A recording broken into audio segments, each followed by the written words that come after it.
ಸರಿ ಯಾಕೆ ಈ ಹುಡುಗಿಯರಿಗೆ ಏನು ಬುದ್ಧಿನೇ ಇಲ್ವಾ ಈ ಥರ ಮಾಡೋಕ್ಕೆ ಅಂತ ಏನು ಅರ್ಥನೇ ಆಗಲ್ವಲ್ಲ ಸರ್? ಯಾಕೆ ಅಂದರೆ ಒಂದು ಹುಡುಗನ ಜೀವನ ಸುಮ್ಮನೆ ಹಾಳು ಮಾಡಿದ್ರಲ್ಲ ಸರ್? ನಿಸ್ವಾರ್ಥವಾಗಿ ಯಾರಾದರೂ ನಿಮಗೆ ಸಹಾಯ ಮಾಡೋಕ್ಕೋ, ನಿಮ್ಮನ್ನ ಶ್ರೇಯಸ್ಸನ್ನ ಪ್ರತಿ ನಿಮಿಷ ಪ್ರತಿ ಸೆಕೆಂಡೂ ಸಹ ಬಯಸೋರು ಯಾರು ಇದ್ರೆ ತಂದೆ ಮತ್ತು ತಾಯಿ ಅಷ್ಟೇ. ಹೌದಲ್ಲ ಸರ್? ಇನ್ನು ಜಗತ್ತಲ್ಲಿ ಯಾರು ಇದ್ದಾರಾ? ಕಾನೂನು ಗೊತ್ತಿಲ್ವಾ ಅಥವಾ ಕಾನೂನು ತಪ್ಪಿಸ್ಕೊಳ್ತೀನಿ ಅನ್ನೋ ಒಂದು ಒಂದು ಒಂದು ಹುಂಬದ ಧೈರ್ಯನ ಸರ್? ನೀನು ಮನೆ ಬಿಟ್ಟು ಆಚೆ ಹೋದ ತಕ್ಷಣವೇ ನಿನ್ನ ಛಾಯೆಗಳು, ನಿನ್ನ ವಿಡಿಯೋಗಳು ರೆಕಾರ್ಡ್ ಆಗೋದಕ್ಕೆ ಪ್ರಾರಂಭ ಆಗಿಬಿಡ್ತವೆ. ತನ್ನ ಲವ್ವರ್ ಜೊತೆ ಸೇರಿಕೊಂಡು ತಾಯಿನ, ತಂದೆನ ಮತ್ತು ತಂಗಿನ ಕೊಲೆ ಮಾಡಿದಾಳೆ. ಯಾವಾಗ ತಾಯಿ ಕೊಂದಾಗ್ತಾಳೋ, ತಂದೆ ಕೊಂದಾಕಿದ್ಮೇಲೆ ನನ್ನ ಲೆಕ್ಕದಲ್ಲಿ ಅವಳು ಬದುಕೋಗಿ ನಾಲಾಯಕಿ ಈ ಪ್ರಪಂಚದಲ್ಲಿ. ಇಷ್ಟೊಂದು ಮೀಡಿಯಾಗಳು ನೋಡ್ತಾರೆ, ಇಷ್ಟೊಂದು ಪೇಪರ್ ಓದ್ತಾರೆ, ಇಷ್ಟೊಂದು ತಿಳ್ಕೊತಾ ಇದ್ದಾರೆ, ಆದರೂ ಯಾಕೆ ಹಿಂಗೆ ಮಾಡ್ತಾ ಇದ್ದಾರೆ ಅಂತ ನಾವೇನಾರ ಅಂದ್ಕೊಂಡ್ರೆ ನಮ್ಮಂಥ ದಡ್ರಿನಿಲ್ಲ. ನಾವು ನೀವು ಏನು ನೋಡ್ತಾ ಇರ್ತೀವಲ್ಲ, ತಿಳ್ಕೊಳ್ತಾ ಇರ್ತೀವಲ್ಲ ಸಮಾಜದ ಬಗ್ಗೆ ಏನೇನಾಗ್ತದೆ ಅಂತ, ಅದು ಪರಿಧಿ ಇರ್ತದಲ್ಲ, ಅದ್ರ ಹತ್ರಕ್ಕೆ ಬಂದು touch ಮಾಡಿರಲ್ರವರು.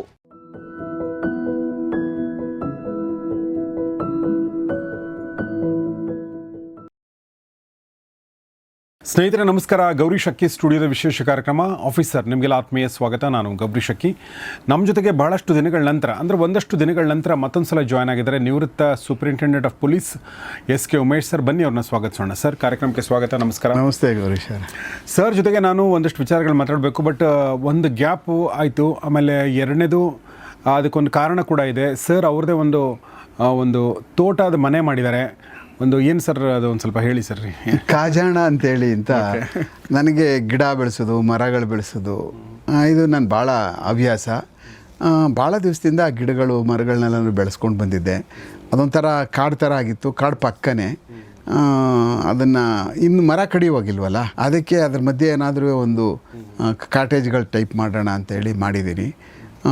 It is very near, ಬೆಂಗಳೂರಿಂದ ಒಂದು 20 ಕಿಲೋಮೀಟ್ರ್ ಆಗುತ್ತೆ ಇಲ್ಲಿಂದ. ಅದು ಒಂದೇ ಒಂದು ಗಿಡನೂ ಕಡಿಬಾರ್ದು ಅಂತೇಳಿ ಹೇಗಿದೆಯೋ ಹಾಗಾಗೆ ಮಾಡಿರೋದು. ಒಂದು ಗಿಡನೂ ಸಹ ಡಿಸ್ಟರ್ಬ್ ಮಾಡಿದೆ. ಆ ಗಿಡಗಳಿರೋ ಥರನೇ ನಾನು ಏನೇ ಸಣ್ಣ ಕನ್ಸ್ಟ್ರಕ್ಷನ್ ಮಾಡಿದ್ದೀನಿ. ಬಟ್ ಕನ್ಸ್ಟ್ರಕ್ಷನ್ ಏನು ಅಂದರೆ ಪ್ಯೂರ್ಲಿ ನಾನೇನು ಸಿಮೆಂಟು ಸಿಕ್ಕಾಬಟ್ಟೆ ಆ ಥರ RCC ವರ್ಕು ಆ ಥರದ್ದು ಯಾವುದಿಲ್ಲ. ಭಾಳ ಮಿನಿಮಮ್ ಏನು ಕನ್ಸ್ಟ್ರಕ್ಷನ್ ಯೂಸ್ ಮಾಡೋಕ್ಕಾಗ್ತದೋ ಹಂಚುಗಳು ಮತ್ತು ಆ ಥರದ್ದು ಮೆಟೀರಿಯಲ್ಗಳನ್ನ ಯೂಸ್ ಮಾಡಿ ಅದನ್ನು ಡಿಸ್ಟರ್ಬ್ ಮಾಡಬಾರ್ದು ಇದನ್ನು ನೇಚರ್ನ ಅಂತ ಅನ್ನುವಂಥ ಒಂದು ಕಾನ್ಸೆಪ್ಟಲ್ಲಿ ಅದನ್ನು ಮಾಡಿರ್ತಕ್ಕಂಥದ್ದು. ಆ ಕಾರಣಕ್ಕೆ ಅದೇನು ಒಂದು ನಾನು I am believing small scale ಯಾವಾಗೂ ಅಷ್ಟೇ. ಒಂದು 250 ಜನ 300 ಜನ ಮ್ಯಾಕ್ಸಿಮಮ್ 500 ಜನ ಸೇರಿಕೊಂಡು ಒಂದು ಕಾಂಗ್ರಿಗೇಷನ್ ಅಂದ್ಕೊಳ್ಳೋದು. ಅದರೊಳಗಡೆನೇ ಸೀಮಿತಗೊಳಿಸಿ ಮದುವೆನೋ ಸಣ್ಣ ಪುಟ್ಟ ಫಂಕ್ಷನ್ಗಳು ಮಾಡ್ಕೊಳ್ಳುವಂಥದ್ದು. ಯಾಕೆ ಅಂತಂದರೆ ನೀವು ಮುಂದೆ ಹೋಗ್ತಾ ಭಾಳ ಕಾಸ್ಟ್ ಆಗಿಬಿಡ್ತದೆ. ಜನ ಏನಾದರೂ ಒಂದು ಮಾಡಬೇಕು, ಮಕ್ಕಳುಗಳಿಗೆ, ಹೆಣ್ಮಕ್ಳುಗಳಿಗೆ, ಗಂಡು ಮಕ್ಕಳುಗಳಿಗೆ ಮದುವೆ ಮಾಡಬೇಕು ಅಂದರೆ ನೀರು ದುಡ್ದಿರೋದೆಲ್ಲ ಅದಕ್ಕೆ ಖರ್ಚು ಮಾಡಬೇಕಾಗುತ್ತೆ. ಅದೇನಾರು ಹೆಚ್ಚು ಕಡಿಮೆ ಆದರೆ ಸ್ಟ್ರೆಸ್ ಒಳಕ್ಕೆ ಹೋಗ್ಬೇಕಾಗುತ್ತೆ. ಆ ಕಾರಣಕ್ಕೆ 300 ಈಸ್ ಮ್ಯಾಕ್ಸಿಮಮ್. ನಮ್ಮ ಸಂಬಂಧಿಕರು ಆಮೇಲೆ ಮೊದಲನೇ ಸರ್ಕಲ್ನಲ್ಲಿರ್ತಕ್ಕಂಥ ಸ್ನೇಹಿತರುಗಳು ಸೇರಿಕೊಂಡು ಯಾವುದೇ ಫಂಕ್ಷನ್ಗಳು ಮಾಡೋದು ಭಾಳ ಅನುಕೂಲವೂ ಸಹ. ಬಟ್ ಬಂದವ್ರನ್ನೂ ಸಹ ನಾವು ಅವ್ರನ್ನ ಮಾತಾಡಿಸ್ಬೋದು. ಮತ್ತು ಅದು ಸರಿಯಾದಂಥ ಕ್ರಮವೂ ಸಹ. ನಾವು ಊರಿಗೆಲ್ಲ ಜಾಗಟೆ ಹೊಡೆದ್ಬಿಟ್ಟು ಎಲ್ಲರನ್ನೂ ಕರೆದು ಯಾರಿಗೂ ಮಾತಾಡ್ಸೋಕ್ಕಾಗದೆ, ತಟ್ಟೆ ಮೇಲೆ ತಟ್ಟೆ ಇಟ್ಟು ಕ್ಯೂ ನಿಲ್ಲಿ ಹಿಂದ್ಗಡೆ ನಿಂತ್ಕೊಂಡು ಊಟ ಮಾಡೋಕ್ಕಾಗದೆ ಬೇನ್ ಮೇಲೆ ಕೂತ್ಕೊಬಿಡ್ತಾರೆ. ಊಟಕ್ಕೆ ಕೂತ್ಕೊಂಡಾಗ ಹಿಂದ್ಗಡೆ ಕಾಯ್ಕೊಂಡು ಈ ಥರದ್ದೆಲ್ಲ ಪರಿಸ್ಥಿತಿ ನಾವುಗಳೆಲ್ಲ ಫೇಸ್ ಮಾಡ್ತಾ ಇರ್ತೀವಲ್ಲ. ಆ ಕಾರಣಕ್ಕೆ ಇದಕ್ಕೆಲ್ಲೋ ಒಂದು ಕಡೆ ಒಂದು ರೆಸ್ಟ್ರಿಕ್ಷನ್ಗೆ ನಾನೇ ಒಂದು ಸ್ವಲ್ಪ ಏನಾದರೂ ಒಂದು ಈ ಥರದ್ದು ಏನಾರು ಮಾಡೋಣ ಅನ್ನೋ ಕಾರ್ಯಕ್ರಮಕ್ಕೆ ಮಾಡಿದೆ ಸರ್. ಅದನ್ನು ಕಾಜಾಣ ಅಂದ್ಬಿಟ್ಟು ಅಂತ ನಾನು ಅದ್ರ ಹೆಸರಿಟ್ಟೆ.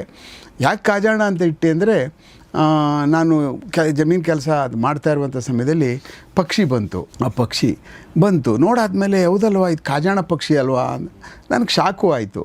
ಪಕ್ಷಿ ಭಾಳ ನಂಬಿಕೆಯಾದಂಥ ಪಕ್ಷಿ, ಆಮೇಲೆ ಭಾಳ ಬಲಾಢ್ಯವಾದಂಥ ಪಕ್ಷಿ, ಆಮೇಲೆ ತುಂಬ ಅದು ಏಕಪತ್ನಿತ್ವ ಗೊತ್ತಲ್ಲ ಆ ಪಕ್ಷಿ, ಆಮೇಲೆ ಅದು ಸಿಕ್ಕಾಪಟ್ಟೆ ಪವರ್ಫುಲ್ ಪಕ್ಷಿ. ಆಮೇಲೆ ಅದ್ರದ್ದು ಇನ್ನೊಂದು ವಿಶೇಷ ಏನು ಅಂತಂದರೆ ಅದು ಯಾವ ಪಕ್ಷಿಗಳದ ಕೂಗನು ಅನುಕರಣೆ ಮಾಡಿಬಿಡುತ್ತೆ. ಸುಮಾರು ಪಕ್ಷಿಗಳದು ಅನುಕರಣೆ ಮಾಡುತ್ತೆ ಅದು ಪೂರ. ಅದೊಂದು ಕಾಜಾಣ ಇದ್ದರೆ ಒಂದು 50 ಪಕ್ಷಿ 100 ಪಕ್ಷಿ ಇದ್ದಂಗೆ ತೋಟದಲ್ಲಿ ಅದು ಯಾವುದೋ ಒಂದು ಪಕ್ಷಿ ಕೂಗ್ತು ಅಂದರೆ ಆ ಪಕ್ಷಿದಾಗಲೇ ಇದು ಮಾಡುತ್ತೆ. ಹೀಗೆ ಕಾಜಾಣ ಪಕ್ಷಿ ಆಮೇಲೆ ಅದು ಭಾಳ ಪವರ್ಫುಲ್. ಅದು ಎಂಥ ಸಣ್ಣದೊಂದು ಗೂಡು ಕಟ್ತದೆ, ಚಿಕ್ಕದು ಬಟ್ಲು ಥರ ಮರಿ ಮಾಡಿಸ್ತದೆ. ಬಟ್ ಯಾವ ಪಕ್ಷಿನೂ ಸಹ ಆ ಮೊಟ್ಟೆಗಳನ್ನ ಎತ್ಕೊಂಡು ಹೋಗುವಷ್ಟು ಧೈರ್ಯ ಮಾಡಲ್ಲ, ಇನ್ಕ್ಲೂಡಿಂಗ್ ಗರುಡ, ಇನ್ಕ್ಲೂಡಿಂಗ್ ಹದ್ದುಗಳು ಮುಟ್ಟಲ್ಲ. ಒಂದು ವೇಳೆ ಅದೇನಾರು ಅಟೆಂಪ್ಟ್ ಮಾಡ್ತು ಏನಾರು ತಿನ್ನೋಕೆ ಅಂದರೆ ಒಂದೇ ಒಂದು ಏಟ್ಗೆ ಹೊಡೆದು ಸಹಿಸಾಕ್ಬಿಡುತ್ತೆ. ಅದನ್ನೇ ಬುರುಡೆನೇ ಹೊಡೆದಾಕ್ಬಿಡುತ್ತೆ. ಅಷ್ಟು ಫೋರ್ಸಾಗೆ ಆ ಮೂತಿಯಿಂದ ಬಂದು ಅದಕ್ಕೆ ಟ್ರಿಗರ್ ಮಾಡಿ ಅದಕ್ಕೆ ಪೆನಿಟ್ರೇಟ್ ಮಾಡಿಬಿಡುತ್ತೆ. ಕಾಜಾಣ is not an ordinary, it is a very small bird. ಚಿಕ್ಕದು ಕೋಗಿಲೆ ಥರ ಇದೆ ಅದು. ಅದು ಇರೋದ್ರಿಂದ ಬೇರೆ ಪಕ್ಷಿಗಳೆಲ್ಲ ಅದಕ್ಕೆ ಕೆಳಗಡೆ ವಾಸ ಮಾಡ್ತವೆ. ಇದರ ವಿಶೇಷ. ಆಮೇಲೆ ಕುವೆಂಪು ಅವರ ಭಾಳ ಅತ್ಯಂತ ಆಪ್ತ ಪಕ್ಷಿ. ಅವ್ರ ಎಲ್ಲ ಪುಸ್ತಕದ ಮೇಲೂ ಈ ಕಾಜಾಣ ಪಕ್ಷಿನ ಅವರ ಲೋಗೋನೇ ಕಾಜಾಣ ಪಕ್ಷಿ. ಇದ್ರ ಮೇಲೆ ಹಲವಾರು ಕವಿತೆಗಳು ಬರೆದಿದ್ದಾರೆ. ಅದರ ಧೈರ್ಯ, ಶಕ್ತಿ ಇದನ್ನೆಲ್ಲ ಬರೆದಿರೋ ಕಾರಣಕ್ಕೋಸ್ಕರನೇ ನಾನು ನನ್ನ ತೋಟದಲ್ಲಿ ಕಾಣಿಸೋಕ್ಕೋಸ್ಕರನೇ ಇದನ್ನೇ ಇಟ್ಟರೆ ಸರಿಯಲ್ಲ ಅಂತೇಳಿ ಅದನ್ನು ಆ ಹೆಸರನ್ನ ಇಟ್ಟಿದ್ದೀನಿ. ಸೊ ಆ ದೃಷ್ಟಿಯಿಂದ ಸರ್ ಒಂದು ವರ್ಷದಿಂದ ನಮ್ಮ ಕೈಗೆ ಸಿಕ್ಕಿರಲಿಲ್ಲ. ಒಂದು ವಿಶೇಷ ಅಥವಾ ಒಂದು ನಾವು ಏನು ಕಲ್ಕೋಬೋದು ಸುಮೇಶ್ ಸರ್ ಅಂತಂದರೆ, ಅವ್ರು ಎಲ್ಲ ಕೆಲಸನೂ ಮಾಡ್ತಾರೆ. ಯಾವುದನ್ನು ಕೂಡ ಹಾಕಿ ಅವ್ರಿಗೆ ಮಾಡ್ಕೊಳ್ರು ಅಂತ ಹೇಳಿ ಚೇರ್ ಮೇಲೆ ಕೂತ್ಕೊಂಡು ಆ ಥರ ಇಲ್ಲವೇ ಇಲ್ಲ. ಅವರೇ ಕೆಳಗಡೆ ಇಳಿದು ಭೂಮಿ ಮೇಲೆ ನಿಂತ್ಕೊಂಡು ಅವರೇ ಎಲ್ಲ ಅವ್ರ ಗಾಯಗಳೆಲ್ಲ ಮಾಡ್ಕೊಂಡಿದ್ದಾರೆ. ಸೊ ಅದು ನನಗನ್ಸುತ್ತೆ ನಾವೆಲ್ಲ ಕಲ್ತ್ಕೊಳ್ಬೇಕಾದ ವಿಷಯ. ಅದು ಅವರು ಏನಂದರೆ ಅವರು ಒಂದು ಶ್ರಮ ಸಂಸ್ಕೃತಿ ಅಂತಾರಲ್ಲ, ಅದು ಅಲ್ಲ ಸತ್ಯ. ನೋಡಿ, ಯಾವುದೇ ಕೆಲಸ ನನ್ನ ಕೆಲಸ ಅಂತ ಮಾಡಿದಾಗ ಅದು ಬೇರೆ ಯಾರೋ ಮಾಡ್ತಾ ಇದ್ದಾರೆ ಕೂಲಿಗಳು ಅಂತ ಅನ್ನುವಂಥ ಮನಸ್ಥಿತಿ ಅವಾಗ ಬರ್ತದಲ್ಲ ಮನುಷ್ಯನಿಗೆ, ಅದನ್ನೇ ದಾರ್ಷ್ಟಿಕೆ ಅಂತ ಕರೀತಾರೆ. ನಿಂತ್ಕೊಂಡು ಆದೇಶ ಮಾಡ್ಕೊಂಡು ಮಾಡಿಸ್ಕೊಳ್ಳುವಂಥದ್ದು. ನಾನು ನನ್ನ ಕೆಲಸ ಮಾಡ್ಕೊಳ್ಳೋದ್ರಲ್ಲಿ ತಪ್ಪೇನಿಲ್ವಲ್ಲ. ನಮ್ಮ ಕೆಲಸಗಳು ಅದು ನಮ್ಮ ಕೆಲಸನೇ ಅವು. ಆ ಕಾರಣಕ್ಕೆ ಅದ್ರ ಜೊತೆ ಕಾಂಪ್ರಮೈಸ್ ಆಗಬಾರ್ದು. ನಮ್ಮ ಕೆಲಸ ಶಕ್ತಿ ಇರುವವರೆಗೂ ಮಾಡಬೇಕು. ಆಗೋದೇ ಇಲ್ಲ ನಮ್ಮ ಕೈಯಲ್ಲಿ ಅಂದಾಗ ಬೇರೆ ವಿಚಾರ. ಆಮೇಲೆ ಮಾಡ್ತಾ ಹೋದಂಗೆ ಶಕ್ತಿ ಬರ್ತಾ ಹೋಗುತ್ತೆ. ನಾವು ಮಾಡೋದು ಬಿಟ್ಟಿವಿ ಅಂದರೆ ಶಕ್ತಿ ಕಡಿಮೆ ಆಗ್ತಾ ಹೋಗುತ್ತೆ. ಆ್ಯಕ್ಚುಲಿ ನಾನು ಭಾಳ ಜನರಿಗೆ ಹೇಳ್ತೀನಿ, ರಿಟೈರ್ಮೆಂಟ್ ಆಗ್ತಿದ್ದಂಗೆ ಏನಾದರೂ ಒಂದು ಹವ್ಯಾಸ ರೂಢಿಸ್ಕೊಳ್ಳಿ. ಯಾಕೆಂದರೆ ನೀವು ಮನೇಲಿ ಕೂತ್ಕೊಂಡ್ಬಿಟ್ರೆ ನಿಮ್ಮ ಹೆಲ್ತು ಡೌನ್ ಆಗ್ತಾ. ಹೌದು, 100%. ಸೊ ಹಾಗೆ ನಾವು ನಮ್ಮ ಕಾಜಾಣದ ಬಗ್ಗೆ ಮಾತಾಡಿದ್ವಿ. ಈಗ ನಾನು ಆಮೇಲೆ ಇನ್ನೊಂದು ವಿಚಾರ ಏನಂದರೆ, ನಾವು ಬೆಂಗಳೂರು ಅಂಡರ್ವರ್ಲ್ಡ್ ಶುರು ಮಾಡಿದ್ವಿ, ಮಧ್ಯದಲ್ಲಿ ನಿಂತ್ಕೊಂಡಿದೆ. ಆಲ್ಮೋಸ್ಟ್ ಪೂರೈಸಿದ್ವಿ, ಒಂದು 70% ಆಗಿದೆ, ಇನ್ನೊಂದು 30% ಉಳ್ಕೊಂಡಿದೆ. ಅದನ್ನು ಕೂಡ ನಾವು ಕಂಟಿನ್ಯೂ ಮಾಡ್ತೀವಿ. ಮಾಡಿಬಿಡೋಣ. ಸರಿ ಕಂಪ್ಲೀಟ್ ಮಾಡಿಬಿಡೋಣ. ಅದನ್ನು ಕಂಪ್ಲೀಟ್ ಮಾಡ್ತೀವಿ. ಮಧ್ಯದಲ್ಲಿ ಸುಮಾರು ವಿಚಾರಗಳು, ಇಷ್ಟೆಲ್ಲ ಘಟನೆಗಳಾಗ್ತದೆ ಅಲ್ಲ ಸರ್, ಇದ್ರ ಬಗ್ಗೆ ಮಾತಾಡಬೇಕಾಗಿತ್ತಲ್ಲ ಅನ್ನೋದೊಂದು ಯಾವಾಗಲೂ ಮನಸ್ಸಿಗೆ ಬರ್ತಿರುತ್ತೆ. ಇವತ್ತು ಅಚಾನಕ್ಕಾಗಿ ಸರ್ ಆಫೀಸಿಗೆ ಬಂದರು. ಹೀಗಾಗಿ ನಾವು ಈ ಇತ್ತೀಚಿನ ದಿನಗಳಲ್ಲಿ ನಡೆದಂಥ ಒಂದಷ್ಟು ಘಟನಾವಳಿಗಳು, ಒಂದಷ್ಟು ತಲ್ಲಣಗೊಳಿಸುವಂಥ ಘಟನೆಗಳನ್ನ ಸರ್ ಎದುರುಗಡೆ ಪ್ರಸ್ತಾಪ ಮಾಡಿ ಅವರ ಒಂದು ಒಪಿನಿಯನ್ ಕೇಳೋಕ್ಕೆ ಇಷ್ಟಪಡ್ತೀನಿ. ಅದು ಏನಂದರೆ, ಹುಡುಗ ಮತ್ತು ಹುಡುಗಿ, ಮದುವೆ ಆಗಿರುವಂಥ ಹುಡುಗಿ ಅಥವಾ ಬಾಯ್ ಫ್ರೆಂಡ್ ಇರುವಂಥ ಹುಡುಗಿ, ಲಿವಿಂಗ್ ಇನ್ ರಿಲೇಷನ್ಶಿಪ್ ಇರುವಂಥ ಹುಡುಗ ಹುಡುಗಿರು, ಒಟ್ಟಿನಲ್ಲಿ ಅವರೆಲ್ಲ ಒಂಥರ ಮರ್ಡರಸ್ ಆಗ್ತಾ ಇದ್ದಾರೆ. ಒಂದು ಉದಾಹರಣೆ ತೊಗೊಳ್ಳೋದಾದರೆ, ಉತ್ತರ ಕನ್ನಡದಲ್ಲಿ ಮೂಲದವರವರು, ಹುಡುಗ ಹುಡುಗಿ ಮದುವೆ ಆಗಿಲ್ಲ. ಆ ಹುಡುಗಿನ ಕರ್ಕೊಂಡು ಆತ ದಾರಿಲಿ ಹೋಗ್ತಾ ಇದ್ದಾನೆ, ಚಾಕು ಇಟ್ಕೊಂಡು ನನ್ನ ಮದುವೆ ಆಗು ಅಂತ ಹೇಳಿ, ನಾನು ಮದುವೆ ಆಗ್ತೀನಿ ಆಯಿತು ಅಂತ ಹೇಳೋ ಬರ್ತಾ ಇದ್ದಾಳೆ. ಮಧ್ಯದಲ್ಲಿ ಏನೋ ಕಿರಿಕಾಗಿದೆ, ಅವನು ಕೊಲೆ ಮಾಡೋಕ್ಕೆ ಪ್ರಯತ್ನ ಪಟ್ಟಿದ್ದಾನೆ, ಆಗದೆ ಅವನು ಬ್ಲಾಸ್ಟ್ ಮಾಡ್ಕೊಂಡಿದ್ದಾನೆ. ಈ ಥರೊಂದು ಘಟನೆ ನಡೀತು. ಇನ್ನೊಂದು ಹುಡುಗಿ ತನ್ನ ಲವ್ವರ್ ಜೊತೆ ಸೇರಿಕೊಂಡು ತಾಯಿನ, ತಂದೆನ ಮತ್ತು ತಂಗಿನ ಕೊಲೆ ಮಾಡಿದ್ದಾಳೆ. ಯಾಕೆ ಅಂದರೆ, ನಮ್ಮ ಅಮ್ಮ ನಂಗೆ ತುಂಬ ರಿಸ್ಟ್ರಿಕ್ಟ್ ಮಾಡ್ತಿದ್ಲು ಅಂತ ಏನೇನೋ ಕಾರಣಗಳಿದೆ. ಎಷ್ಟು ಅಂದರೆ ಭಾಳ ಬೇಜಾರಾಗುವಂಥದ್ದು. ಇನ್ನು ಪುಣೆಯಲ್ಲಿ ಇನ್ನೊಂದು ಘಟನೆ ನಡೆದಿದೆ. ಅದೇನೆಂದರೆ, ಸೇಮ್ ನಮ್ಮ ರಿಂಗ್ ರೋಡ್ ಶುಭ ಏನೋ ಕೇಸ್ ಇತ್ತಲ್ವ, ಒಂದು ಹುಡುಗಿಗೆ ಎಂಗೇಜ್ಮೆಂಟ್ ಆಗುತ್ತೆ. ಆ ಹುಡುಗಿಗೆ ಆ ಹುಡುಗನ ಕಂಡ್ರೆ ಇಷ್ಟ ಇಲ್ಲ, ಅಂದರೆ ಎಂಗೇಜ್ಮೆಂಟ್ ಫಿಯಾನ್ಸಿನ ಕಂಡ್ರೆ ಇಷ್ಟ ಇಲ್ಲ. ಯಾಕೆಂದರೆ ಆ ಹುಡುಗಿಗೆ ಆಲ್ರೆಡಿ ಒಬ್ಬ ಬಾಯ್ ಫ್ರೆಂಡ್ ಇದ್ದಾನೆ. ಸೊ ಇವಳು ಆ ಹುಡುಗನಿಗೆ ಹೇಳ್ಬೋದಾಗಿತ್ತು, ನಂಗೆ ಇಷ್ಟ ಇಲ್ಲ ನೀನು, ಅಥವಾ ಮನೆಯವ್ರಿಗೆ ಹೇಳ್ಬೋದು. ಏನೂ ಮಾಡಿಲ್ಲ, ಏನೂ ಮಾಡಿದ್ದೇನೆ, ತನ್ನ ಬಾಯ್ ಫ್ರೆಂಡ್ ಜೊತೆ ಸೇರಿಕೊಂಡು ಅಂದರೆ ಮದುವೆ ಆಗಬೇಕಾಗಿರೋ ಹುಡುಗನ ಮರ್ಡರ್ ಮಾಡಿ. ಸೊ ಈ ಘಟನೆಗಳು ನೋಡ್ತಾ ಇದ್ದರೆ ಸರ್, ಇದು ಈ ಪ್ಯಾಟ್ರನ್ ಏನು ಸರ್? ಈ ಥರ ತುಂಬ ಜಾಣರು, ಬುದ್ಧಿವಂತರು, ಎಜುಕೇಟೆಡ್ ವ್ಯಕ್ತಿಗಳು ಈ ಥರ ಮಾಡ್ತಾ ಇರೋದು ನೋಡಿದರೆ ಏನು ಕಾರಣ ನಿಮ್ಗೆ ಅನ್ಸುತ್ತೆ ಸರ್? ಇನ್ನೊಂದು ನೆನಪು ಬಂತು ನನಗೆ. ಒಬ್ಬಳು ಹೆಣ್ಮಗಳು, ದೊಡ್ಡವಳು, ಅವಳು ಮತ್ತು ಮಗ ಇಬ್ಬರೂ ಸೇರಿ ಈ ಹೆಣ್ಮಗಳ ಅಮ್ಮನ ಕೊಲೆ ಮಾಡಿದ್ದಾರೆ. ಇವರಿಬ್ಬರು ಮದ್ಯಪಾನ ಮಾಡ್ತಾ ಇದ್ರಂತೆ. ತಾಯಿ ಯಾವಾಗಲೂ ಹೇಳ್ತಿದ್ದಂತೆ, ತಾಯಿ ಮತ್ತು ಮಗ ಸೇರಿ ತಾಯಿಯನ್ನು ಅಂದರೆ ಮರ್ಡರ್ ಮಾಡಿದ್ದಾರೆ. ಈ ಸರ್ ಏನಿದು ಅರ್ಥನೇ ಆಗ್ತಲ್ಲ ಸರ್ ಇದು? ನೋಡಿ, ಮನಸ್ಥಿತಿಗಳು ಬದಲಾವಣೆಗಳು ಕೆಲವಷ್ಟು ಆಗಿದೆ. ನಾವು ಮನಸ್ಥಿತಿಗಳು ಬದಲಾವಣೆ ಆದಾಗಲೇ ಇವನ್ನೆಲ್ಲ ನಾವು ನೋಡೋಕ್ಕೆ ಸಾಧ್ಯ ಆಗ್ತಕ್ಕಂಥದ್ದು. ಮೊದಲು ಮನಸ್ಥಿತಿಗಳ ಬದಲಾವಣೆಯ ಆಗುವಂತಹ ಕಾಲ ಭಾಳ ಕಮ್ಮಿ ಇರ್ತಿತ್ತು. ಅಂದರೆ ಕಮ್ಯುನಿಕೇಷನ್ ಏನಿತ್ತಲ್ಲ, ಆ ಕಮ್ಯುನಿಕೇಷನ್ ಅನ್ನುವಂಥದ್ದು ಅತ್ಯಂತ ವೇಗವಾದಂಥ ಸಾಧನ. ನಮ್ಮ ಕಮ್ಯುನಿಕೇಷನ್ ಇದ್ದಂಥದ್ದು ಬೇರೆ ಬೇರೆ ಥರವಾದಂಥ ಕಮ್ಯುನಿಕೇಷನ್ಗಳಿರ್ತಿತ್ತು. ನಮಗೆ ನಿಧಾನಕ್ಕೆ ರೇಡಿಯೋ ಬಂತು, ಅದಾದಮೇಲೆ ಟೆಲಿವಿಷನ್ ಬಂತು, ಅದಾದಮೇಲೆ ನಮಗೆ ಟೆಲಿಫೋನ್ಗಳು ಬಂತು. ಎಲ್ಲ ಇಡೀ ಫ್ಯಾಮಿಲಿಯವರು ಹೋಗಿ ಎತ್ಕೊಂಡು ಮಾತಾಡ್ತಕ್ಕಂಥ ಒಂದು ಸೆಂಟ್ರಲ್ ಪಾಯಿಂಟಲ್ಲಿ ಆ ಫೋನ್ ಇರ್ತಿತ್ತು. ಅದಕ್ಕೊಂದು ರೆಸ್ಟ್ರಿಕ್ಷನ್ ಅನ್ನುವಂಥದ್ದು ಇರ್ತಿತ್ತು. ಅದಾಗ್ತು. ಅದಾದಮೇಲೆ ಯಾವಾಗ ಈ ಮೊಬೈಲ್ಗಳು ಹುಟ್ಕೊಂಡ್ವೋ, ಮೊಬೈಲ್ಗಳು ಹುಟ್ಕೊಂಡು ಎಲ್ಲರ ಕೈಗೂ ಮೊಬೈಲ್ಗಳು ಸಿಗಾಕೊಂಡ ತಕ್ಷಣ ಏನಾಗೋಯ್ತು, ಪೂರ್ಣ ಪ್ರಮಾಣದಲ್ಲಿ ಒಬ್ಬ ಕಮ್ಯುನಿಕೇಷನ್ಗೆ ನಮ್ಗೆ ಗೊತ್ತಿಲ್ಲದೇ ಇರೋನೋ ಬೇರೆ ಬೇರೆ ದಾರಿಗಳ ವಾಮಮಾರ್ಗಗಳನ್ನ ಹುಡಿಕೊಂಡು ಟಚ್ ಮಾಡ್ತಕ್ಕಂಥದ್ದು, ಮಾತಾಡುವಂಥದ್ದು, ಮತ್ತು ಅವ್ರಿಗೆ ಪೆನಿಟ್ರೇಟ್ ಮಾಡಿ ಅವ್ರ ತಲೆ ತಿನ್ನುವಂಥದ್ದು, ಮತ್ತು ಅವ್ರಿಗೆ ಫೋನ್ಗಳಲ್ಲಿ ಹಿಪ್ನೋಟೈಸ್ ಮಾಡ್ತಕ್ಕಂಥದ್ದು, ಮತ್ತು ಬೇರೆ ಬೇರೆ ಆಸೆಗಳು ಆಕಾಂಕ್ಷೆಗಳನ್ನ ಹುಟ್ಟಿಸಿ ಅವ್ರನ್ನ ಮೆಸ್ಮರೈಸ್ ಮಾಡಿ ಕೆಲವಷ್ಟು ಜನ ಹೆಣ್ಮಕ್ಳುಗಳು ಇಂಥ ಒಂದು ಏನು ಗಂಡು ಮಕ್ಕಳು ಅಷ್ಟೇ, ಹೆಣ್ಮಕ್ಳುಗಳು ಅಷ್ಟೇ ಸರಿಸಮವಾಗಿ ಆ ಒಂದು ಏನಿದೆಯಲ್ಲ ಅದು ಆ ಸೈಕೋಮೊಬೈಲಿಂಗ್ ಅಂತ ಕರಿತೀವಿ ನಾವು. ಅಂದರೆ ಒಂದು 2 ನಿಮಿಷ ಮೊಬೈಲಲ್ಲಿ ಏನೋ ಸ್ಕ್ರೀನಿಂಗ್ ಅಂದಿಲ್ಲ ಅಂದರೆ ಒಂಥರ ವೈಬ್ರೇಷನ್ ಶುರುವಾಗ್ಬಿಡ್ತದೆ. ಆ ಫೋನ್ ಎತ್ಕೊಳ್ತಾ ಇರಬೇಕು, ಈ ಜೋಬಲ್ಲಿದ್ದರೆ ಅದನ್ನೇ ಎತ್ಕೋಬೇಕು, ಆಮೇಲೆ ಏನಿರಲ್ಲ ಹಿಂಗೆ ಒತ್ತಬೇಕು, ಆಮೇಲೆ ನೋಡಬೇಕು ಏನಾರು ಬಂದಿದೆಯಾ ಅಂತ, ಇಲ್ಲಾಂದರೆ ಏನೋ ಮಾತಾಡಬೇಕು. ಹೀಗೆ ಒಂದು ಸ್ಟೇಜ್ ಬೈ ಸ್ಟೇಜ್ ಆ ಮೊಬೈಲ್ ಜೊತೆ ಒಡನಾಟಗಳನ್ನ ಇಟ್ಕೊಂಡಿರ್ತಕ್ಕಂಥ ಜೀವನಗಳ ಏನು ಪರ್ಯಾಯ ವ್ಯವಸ್ಥೆ ಅಂತ ಕರಿತೀವಿ. ಅಂದರೆ ಒಂದೊಂದು ಕೋನದಲ್ಲಿ ಎಷ್ಟೆಷ್ಟು ಯಾವ ಡಿಗ್ರಿನಲ್ಲಿ ಯಾರ್ಯಾರು ಇದ್ದಾರೆ, ಎಷ್ಟರ ಮಟ್ಟಿಗೆ ಅದನ್ನು ರೆಸ್ಟ್ರಿಕ್ಟ್ ಮಾಡಿಕೊಂಡು ಬಳಸ್ತಕ್ಕಂಥವ್ರು ಇದ್ದಾರೆ, ಮತ್ತು ಅದ್ರ ಒಳಗಡೆನೇ ಸೇರ್ಕೊಬಿಟ್ಟು ಅದಕ್ಕೆ ಸರೆಂಡರ್ ಆಗೋಗ್ಬಿಟ್ಟಿರ್ತಕ್ಕಂಥವ್ರು ಎಷ್ಟು ಜನ ಇದ್ದಾರೆ ಜೀವನದಲ್ಲಿ ಅಂತ ಅನ್ನುವಂಥದ್ದು ನಾವು ನೋಡೋಕೆ ಹೋದರೆ ಸುಮಾರು 60%, 60-65% ಈ ಮೊಬೈಲ್ ಸೈಕೋಸ್ ಅಂತ ಗೊತ್ತಲ್ಲ ನಿಮಗೆ, ಮೊಬೈಲ್ ಸೈಕೋಸಿಸ್ ಟಾಕಿಂಗ್. ಅಂದರೆ ಯಾರಿಗೋ ಒಬ್ರಿಗೆ ಮಾತಾಡ್ತಾ ಇರಬೇಕು, ಯಾರಿಗೋ ಒಬ್ರಿಗೆ ನಾವು ಮೆಸೇಜ್ ಕಳಿಸ್ತಾ ಇರಬೇಕು. ಅಂದರೆ ಅವನು ಅರ್ಪಣೆ ಮಾಡ್ಕೊಬಿಡುವಂಥದ್ದು, ಅವನ ಟೈಮು, ಅವನು ಕೆಲಸ ಮಾಡುವಂಥ ಟೈಮು ಅದು ಭಾಳ ಪ್ರೇಷಿಯಸ್ ಅಂತ ಅಂದ್ಕೊಳ್ಳೋದೇ ಇಲ್ಲ. ಅವನು ಇಲ್ಲಿಗೆ ತಗಲಾಕೊಂಡಿರ್ತಾನೆ, ಆ JCB ಏನು ಹೊಡಿತಾ ಇರ್ತದೆ, ಹಿಂಗೆ ಹೊಡಿತಾ ಇರ್ತಾನೆ. ನಾವು ಕೆಲಸ ಮಾಡಬೇಕು ನಾವು ನೋಡಿದ್ನಲ್ಲ, ಹಬ್ಬ ಶಿವನೇ ಎಷ್ಟು ಕಷ್ಟ. JCB ಇಲ್ಲಿ ಹಾಕಬೇಕು, ಗೇರ್ ಹಾಕಬೇಕು, ಹಿಂಗೆ ಎತ್ತಬೇಕು, ಇಳಿಸ್ಬೇಕು, ಆಮೇಲೆ ಆ ಕಡೆ ಈ ಕಡೆ ನೋಡಬೇಕು, ಬಗಿಬೇಕು, ಎತ್ತಬೇಕು, ಇದೆಲ್ಲ ಮಾಡಿದ್ರು ಜೊತೆಯಲ್ಲಿ 15-20 ನಿಮಿಷ 25 ನಿಮಿಷ, ಅರ್ಧ ಗಂಟೆ 1 ಗಂಟೆ ಅದರಲ್ಲೇ ಹಿಂಗೆ ಇಟ್ಕೊಂಡು ಮಾತಾಡುವಂಥದ್ದೇ ಮಾತಾಡ್ತಾ ಇರ್ತಾರೆ. ಅಂದರೆ ಲೆಕ್ಕ ಹಾಕೊಳ್ಳಿ, ಯಾರಿಗೆ ಕೆಲಸ ಪ್ರಮುಖ ಆಗಿರಲ್ಲ, ಅವ್ರಿಗೆ ಇದೇ ಪ್ರಮುಖ ಆಗಿಬಿಡುತ್ತೆ. ಆ ಮನುಷ್ಯ ಎಂದೂ ಯಾರು ಆ ಥರದವ್ರು ಯಾವತ್ತಿದ್ರೂ ಕಷ್ಟಕ್ಕೆ ಸಿಗಾಕೊಂಡ್ಬಿಡ್ತಾರೆ. ಮತ್ತು ಅವ್ರು ಎಂದೂ ಮುಂದುವರಿಯೋದಿಲ್ಲ ಜೀವನದಲ್ಲಿ. ಯಾವತ್ತಾದರೂ ಅವರು ಒಂದು ಅಪಘಾತಕ್ಕೆ ಸಿಗಾಕೊಳ್ಳುವಂಥವ್ರೇ ಅವರು.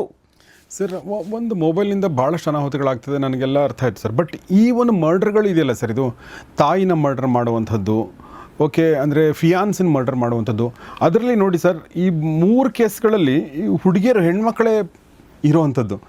ಅಂದರೆ ಇದರಲ್ಲಿ ಲಿಂಗಭೇದ ಮಾಡೋಕ್ಕಾಗಲ್ಲ ನಾವು, ಹುಡುಗಿಯರು ಮಾಡ್ತಾರೆ, ಹುಡುಗರು. ಬಟ್ ಎಜುಕೇಟೆಡ್ ಆಗಿ ಎಲ್ಲ ಗೊತ್ತಿದ್ದು ಕೂಡ ಈ ಥರದೊಂದು ಪ್ರಸಂಗಕ್ಕೆ ಸಿಲುಕೊಳ್ಳೋದಕ್ಕೆ ನೋಡಿ ಸರ್, ಯಾಕೆಂದರೆ ನಾನು ಅಲ್ಲಿಗೆ ಬರ್ತೀನಿ ಇವಾಗ. ಈ ಒಂದು ಸೈಕೋಸಿಸ್ ಇದೆ ನೋಡಿ, ಈ ಥರ ನಾನು ಏನು ಹೇಳ್ಕೊಂಡು ಬಂದಲ್ಲ, ಏನು ಮಾಡ್ತಾಯಿದ್ರು ಮೊಬೈಲಲ್ಲಿ ಮಾತಾಡು, ಕುಂತರು ನಿಂತ್ಕೋ 4 ಜನ ಒಟ್ಟು ಕುಂತಿದ್ರು ನೋಡಿ, ಎಲ್ಲ ಹಿಂಗೆ ಇಟ್ಕೊಂಡಿರ್ತಾರೆ.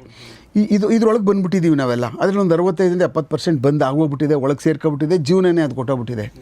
ಅದ್ರ ಜೊತೆಯಲ್ಲಿ ಇವರೆಲ್ಲ ಇರ್ತಕ್ಕಂಥವ್ರು, ಈ ಒಂದು ಏನಿದೆಯಲ್ಲ, ಈ ಒಂದು ಕಾಯಿಲೆಯ ಒಳಗಡೆಗೆ ಇವರೆಲ್ಲ ಸೇರ್ಕೊಬಿಟ್ಟಿರ್ತಕ್ಕಂಥವ್ರು.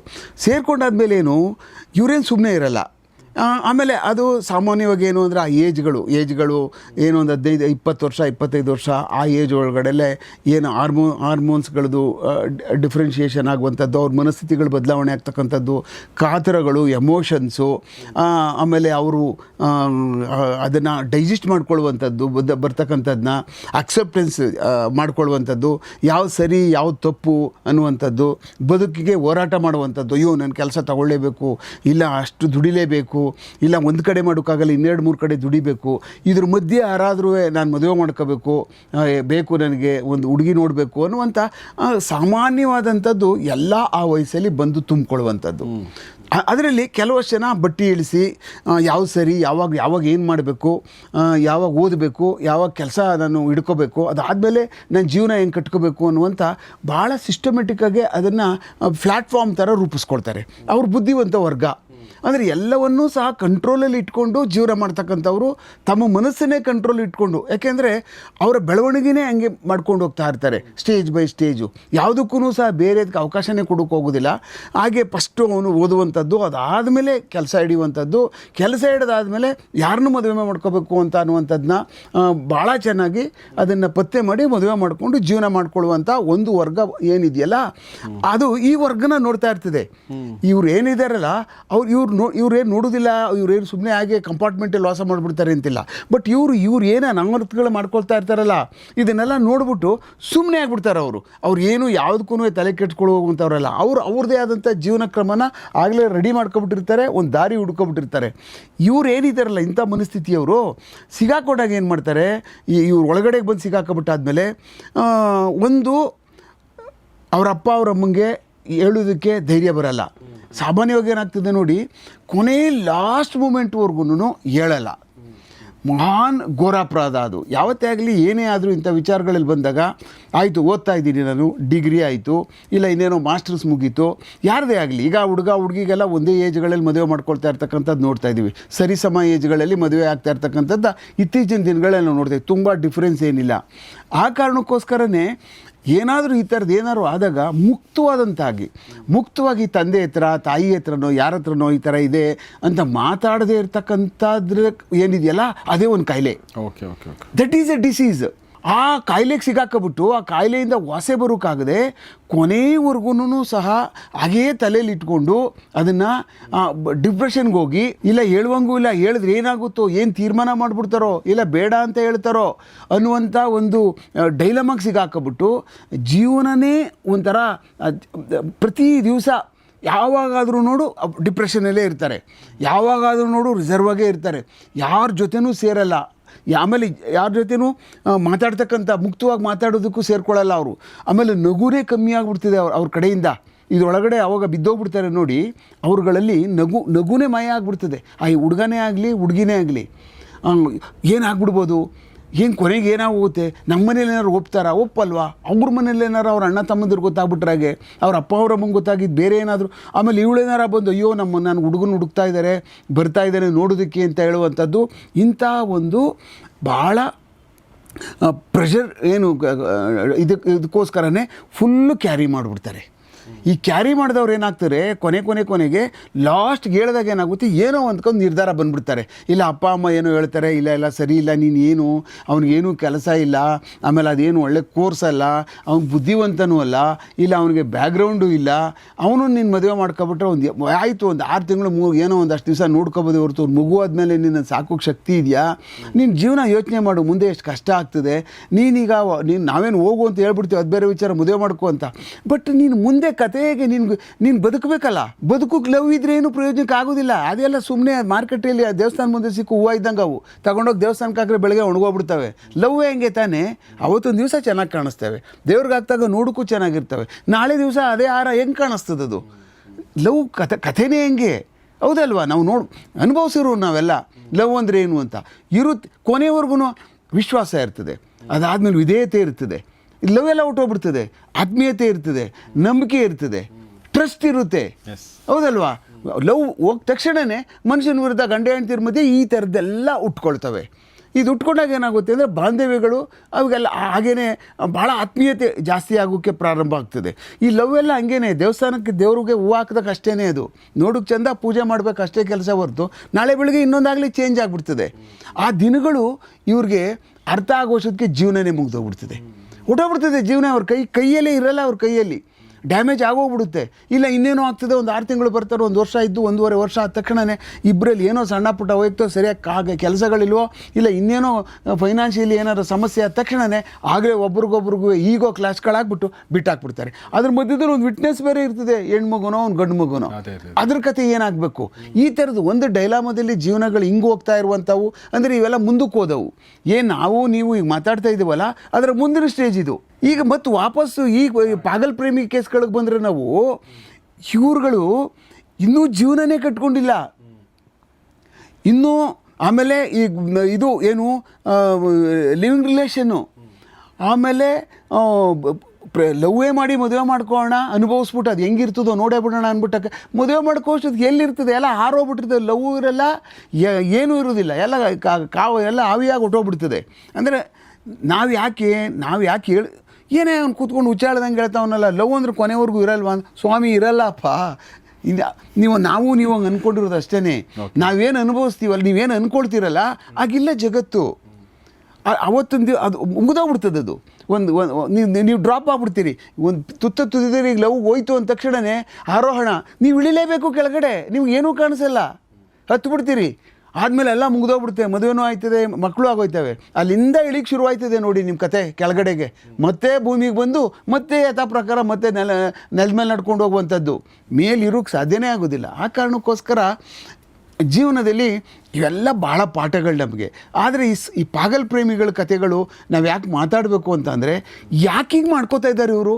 ಕೇರೇ ಇಲ್ವ ಕಾನೂನು? ಸಮಾಜದ ಬಗ್ಗೆ ಇವ್ರಿಗೆ ಏನು ಒಂಚೂರು ಗೌರವನೇ ಇಲ್ವಾ? ಶಿಕ್ಷೆಗೆ ಭಯನೇ ಇಲ್ವಾ?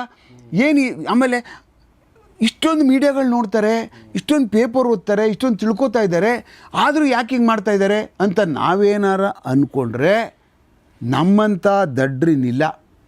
ನಾವು ನೀವು ಏನು ನೋಡ್ತಾ ಇರ್ತೀವಲ್ಲ, ತಿಳ್ಕೊಳ್ತಾ ಇರ್ತೀವಲ್ಲ ಸಮಾಜದ ಬಗ್ಗೆ ಏನೇನಾಗ್ತದೆ ಅಂತ, ಅದು ಪರಿಧಿ ಇರ್ತದಲ್ಲ, ಅದ್ರ ಹತ್ರಕ್ಕೆ ಬಂದು ಟಚ್ ಮಾಡಿರಲ್ರ ಅವರು. ನೋಡೇ ಇರಲ್ಲ ಅಲ್ಲ, ಅವ್ರಿಗೆ ಬೇಕಾಗೇ ಇರಲ್ಲ ಅದು ಜೀವನದಲ್ಲಿ.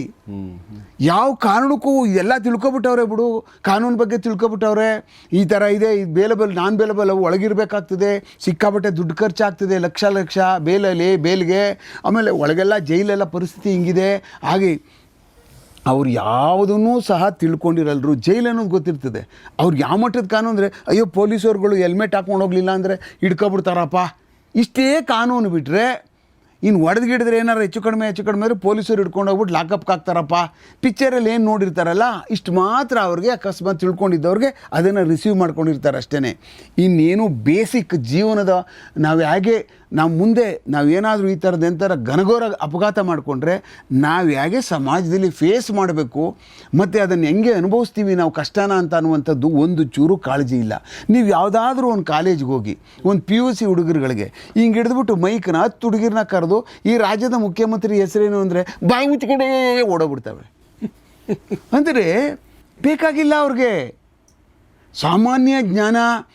ಯಾರು ನಮ್ಮ ಈಗ ವಿದ್ಯಾಮಂತ್ರಿ ಯಾರಿದ್ದಾರೆ, ಚೀಫ್ ಮಿನಿಸ್ಟರ್ಗಳು ಯಾರಿದ್ದಾರೆ, ನಮ್ಮ ದೇಶದ ಪ್ರಧಾನಿ ಯಾರು, ನಮ್ಮ ದೇಶದಲ್ಲಿರೋದು ರಾಷ್ಟ್ರಪತಿ ಯಾರು, ಉಪರಾಷ್ಟ್ರಪತಿ ಯಾರು, ನಮ್ಮ ದೇಶದ ನದಿಗಳೇನು, ಎಷ್ಟು ಉದ್ದ ಇದ್ದಾವೆ, ಯಾವ ಕಡೆಗೆ ಹರಿತವೆ, ಹೌದಲ್ವಾ?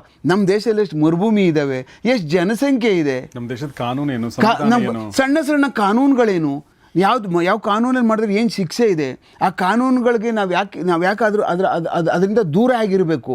ಇದನ್ನು ಮಾಡಬೇಕಾದ್ರೆ ನಾವು ಏನೆಲ್ಲ ಇದೆಲ್ಲ ನಮಗೆ ತೊಂದರೆ ಮಾಡುತ್ತೆ, ನಾಳೆ ಏನಾರ ಮಾಡೋಕ್ಕೋದ್ರೆ ಕಾನೂನು ವಿರೋಧ ಕೆಲಸಗಳೇನಾರ ಮಾಡಿದ್ರೆ ಅನ್ನುವಂಥದ್ದನ್ನ ಬೇಸಿಕ್ಸ್ ಕಾನೂನು ಇದೆಯಲ್ಲ ಅದನ್ನು ಎಲ್ಲೂ ಕಲಿಸ್ಕೊಡ್ತಾ ಇಲ್ಲ. ಎಲ್ಲಿ ಕಲಿಸ್ಕೊಡ್ತಾ ಇದ್ದೀವಿ ಹೇಳಿ? ನಾವು ಮನೆಗಳಿಗೆ ಕೂರಿಸ್ಕೊಂಡ್ರೆ, ಏನಾರು ಊಟ ಮಾಡೋಕೆ ಕೂತ್ಕೊಂಡ್ರೆ, ಅವನು ಪಕ್ಕದ ಮನೆ ಯಶೋದಮ್ಮನ ಮಗ ಅವನು 92% ತೆಗೆದುಬಿಟ್ಟಿದ್ದಾರೆ, ರಾಮಣ್ಣನ ಮಗ ಅವನು 94% ತೆಗೆದುಬಿಟ್ಟವನೇ, ಅವನು ಚೆನ್ನಾಗಿ ಓದ, ಅವನು ಎಲ್ಲೋ USA ನಾಸಾಗೇನೋ ಸೆಲೆಕ್ಟ್ ಆಗ್ಬಿಟ್ಟಂತೆ ಅಂತ ಅವನಿಗೆ ಇಂಡೈರೆಕ್ಟಾಗಿ ಟ್ರಿಗರ್ ಮಾಡೋದು. ಅವ್ನು ಊಟವೇ ಮಾಡಲ್ಲ, ಅವನು ತಿಂಡಿನೂ ತಿನ್ನಲ್ಲ, ಏನು ನಮ್ಮ ಅಪ್ಪ ಹಾಕೊಂಡು ಗುಮ್ತಾ ಕುಂತವನಲ್ಲ ಬೆಳಗ್ಗೆ ಎದ್ದ ತಕ್ಷಣನೇ ಅಂತ ಡೈರೆಕ್ಟಾಗಿ ಹೇಳದೆ ಹೋದ್ರೂ ಇಂಡೈರೆಕ್ಟಾಗಿ ನಾವು ಇದನ್ನೇ ಪ್ರಯತ್ನ ಪಡ್ತೀವಿ. ಹೇಳಬಾರ್ದು ಅಂತೇನಿಲ್ಲ, ಖಂಡಿತವಾಗ್ಲೂ ಮಕ್ಕಳುಗಳಿಗೆ ನಾವು ಹೇಳಬೇಕಾಗ್ತದೆ. ಅದನ್ನು ನಾವು ಎಂಗೇಜ್ ಅಂತ ಕರಿತೀವಿ. ಯಾರಿಗೆ ಮಕ್ಕಳುಗಳಿಗೆ ಎಂಗೇಜ್ ಮಾಡ್ಕೊಳ್ಳುವಂಥದ್ದು ಅಂತ ಅಂದಾಗ ಯಾರ್ಯಾರು ಏನೇನಾದರೂ ಅನ್ನೋದ್ರ ಕಥೆ ಹೇಳ್ಕೊಂಡು ಹೋಗ್ಬಿಟ್ರೆ ಸಾಕು. ಯಾರು ಏನಾದ ಅದಕ್ಕೆ ನೀತಿ ಪಾಠ ಅಂತ ಇಡ್ತಿದ್ರು ಅವಾಗ. ನಮಗೆಲ್ಲ ನಮಗೂ ನಿಮಗೆಲ್ಲ ಅವಾಗೆಲ್ಲ ನೀತಿ ಪಾಠಗಳು, ಮಾರಲ್ ಲೆಸನ್ಸ್ಗಳನ್ನೆಲ್ಲನೂ ಯಾಕೆ ಅತಿ ಹೆಚ್ಚು ಓದಿಸ್ತಿದ್ರು ನಮಗೆಲ್ಲ ಸ್ಕೂಲ್ಗಳಲ್ಲಿ. ಈ ಥರದನ್ನ ತಿಳ್ಕೊಂಡಾಗ್ಲೇ, ಈ ಥರದನ್ನು ಹೇಳಿದಾಗ್ಲೇ ನಮಗೆ ಓಹೋ ಇದು ಮಾಡಿದ್ರೆ ಇದಾಗುತ್ತೆ, ಈ ಥರ ಓದಿದ್ರೆ ಈ ಮನುಷ್ಯನ ಥರ ಆಗ್ಬೋದು, ಹಂಗೆ ಹೋದರೆ ಅವ್ನು ಸೈಂಟಿಸ್ಟ್ ಆಗ್ಬೋದು, ಬಲ್ಬ್ ಕಂಡು ಹಿಡಿದ್ರೆ ಸೈಂಟಿಸ್ಟ್ ಅಂತಾರೆ.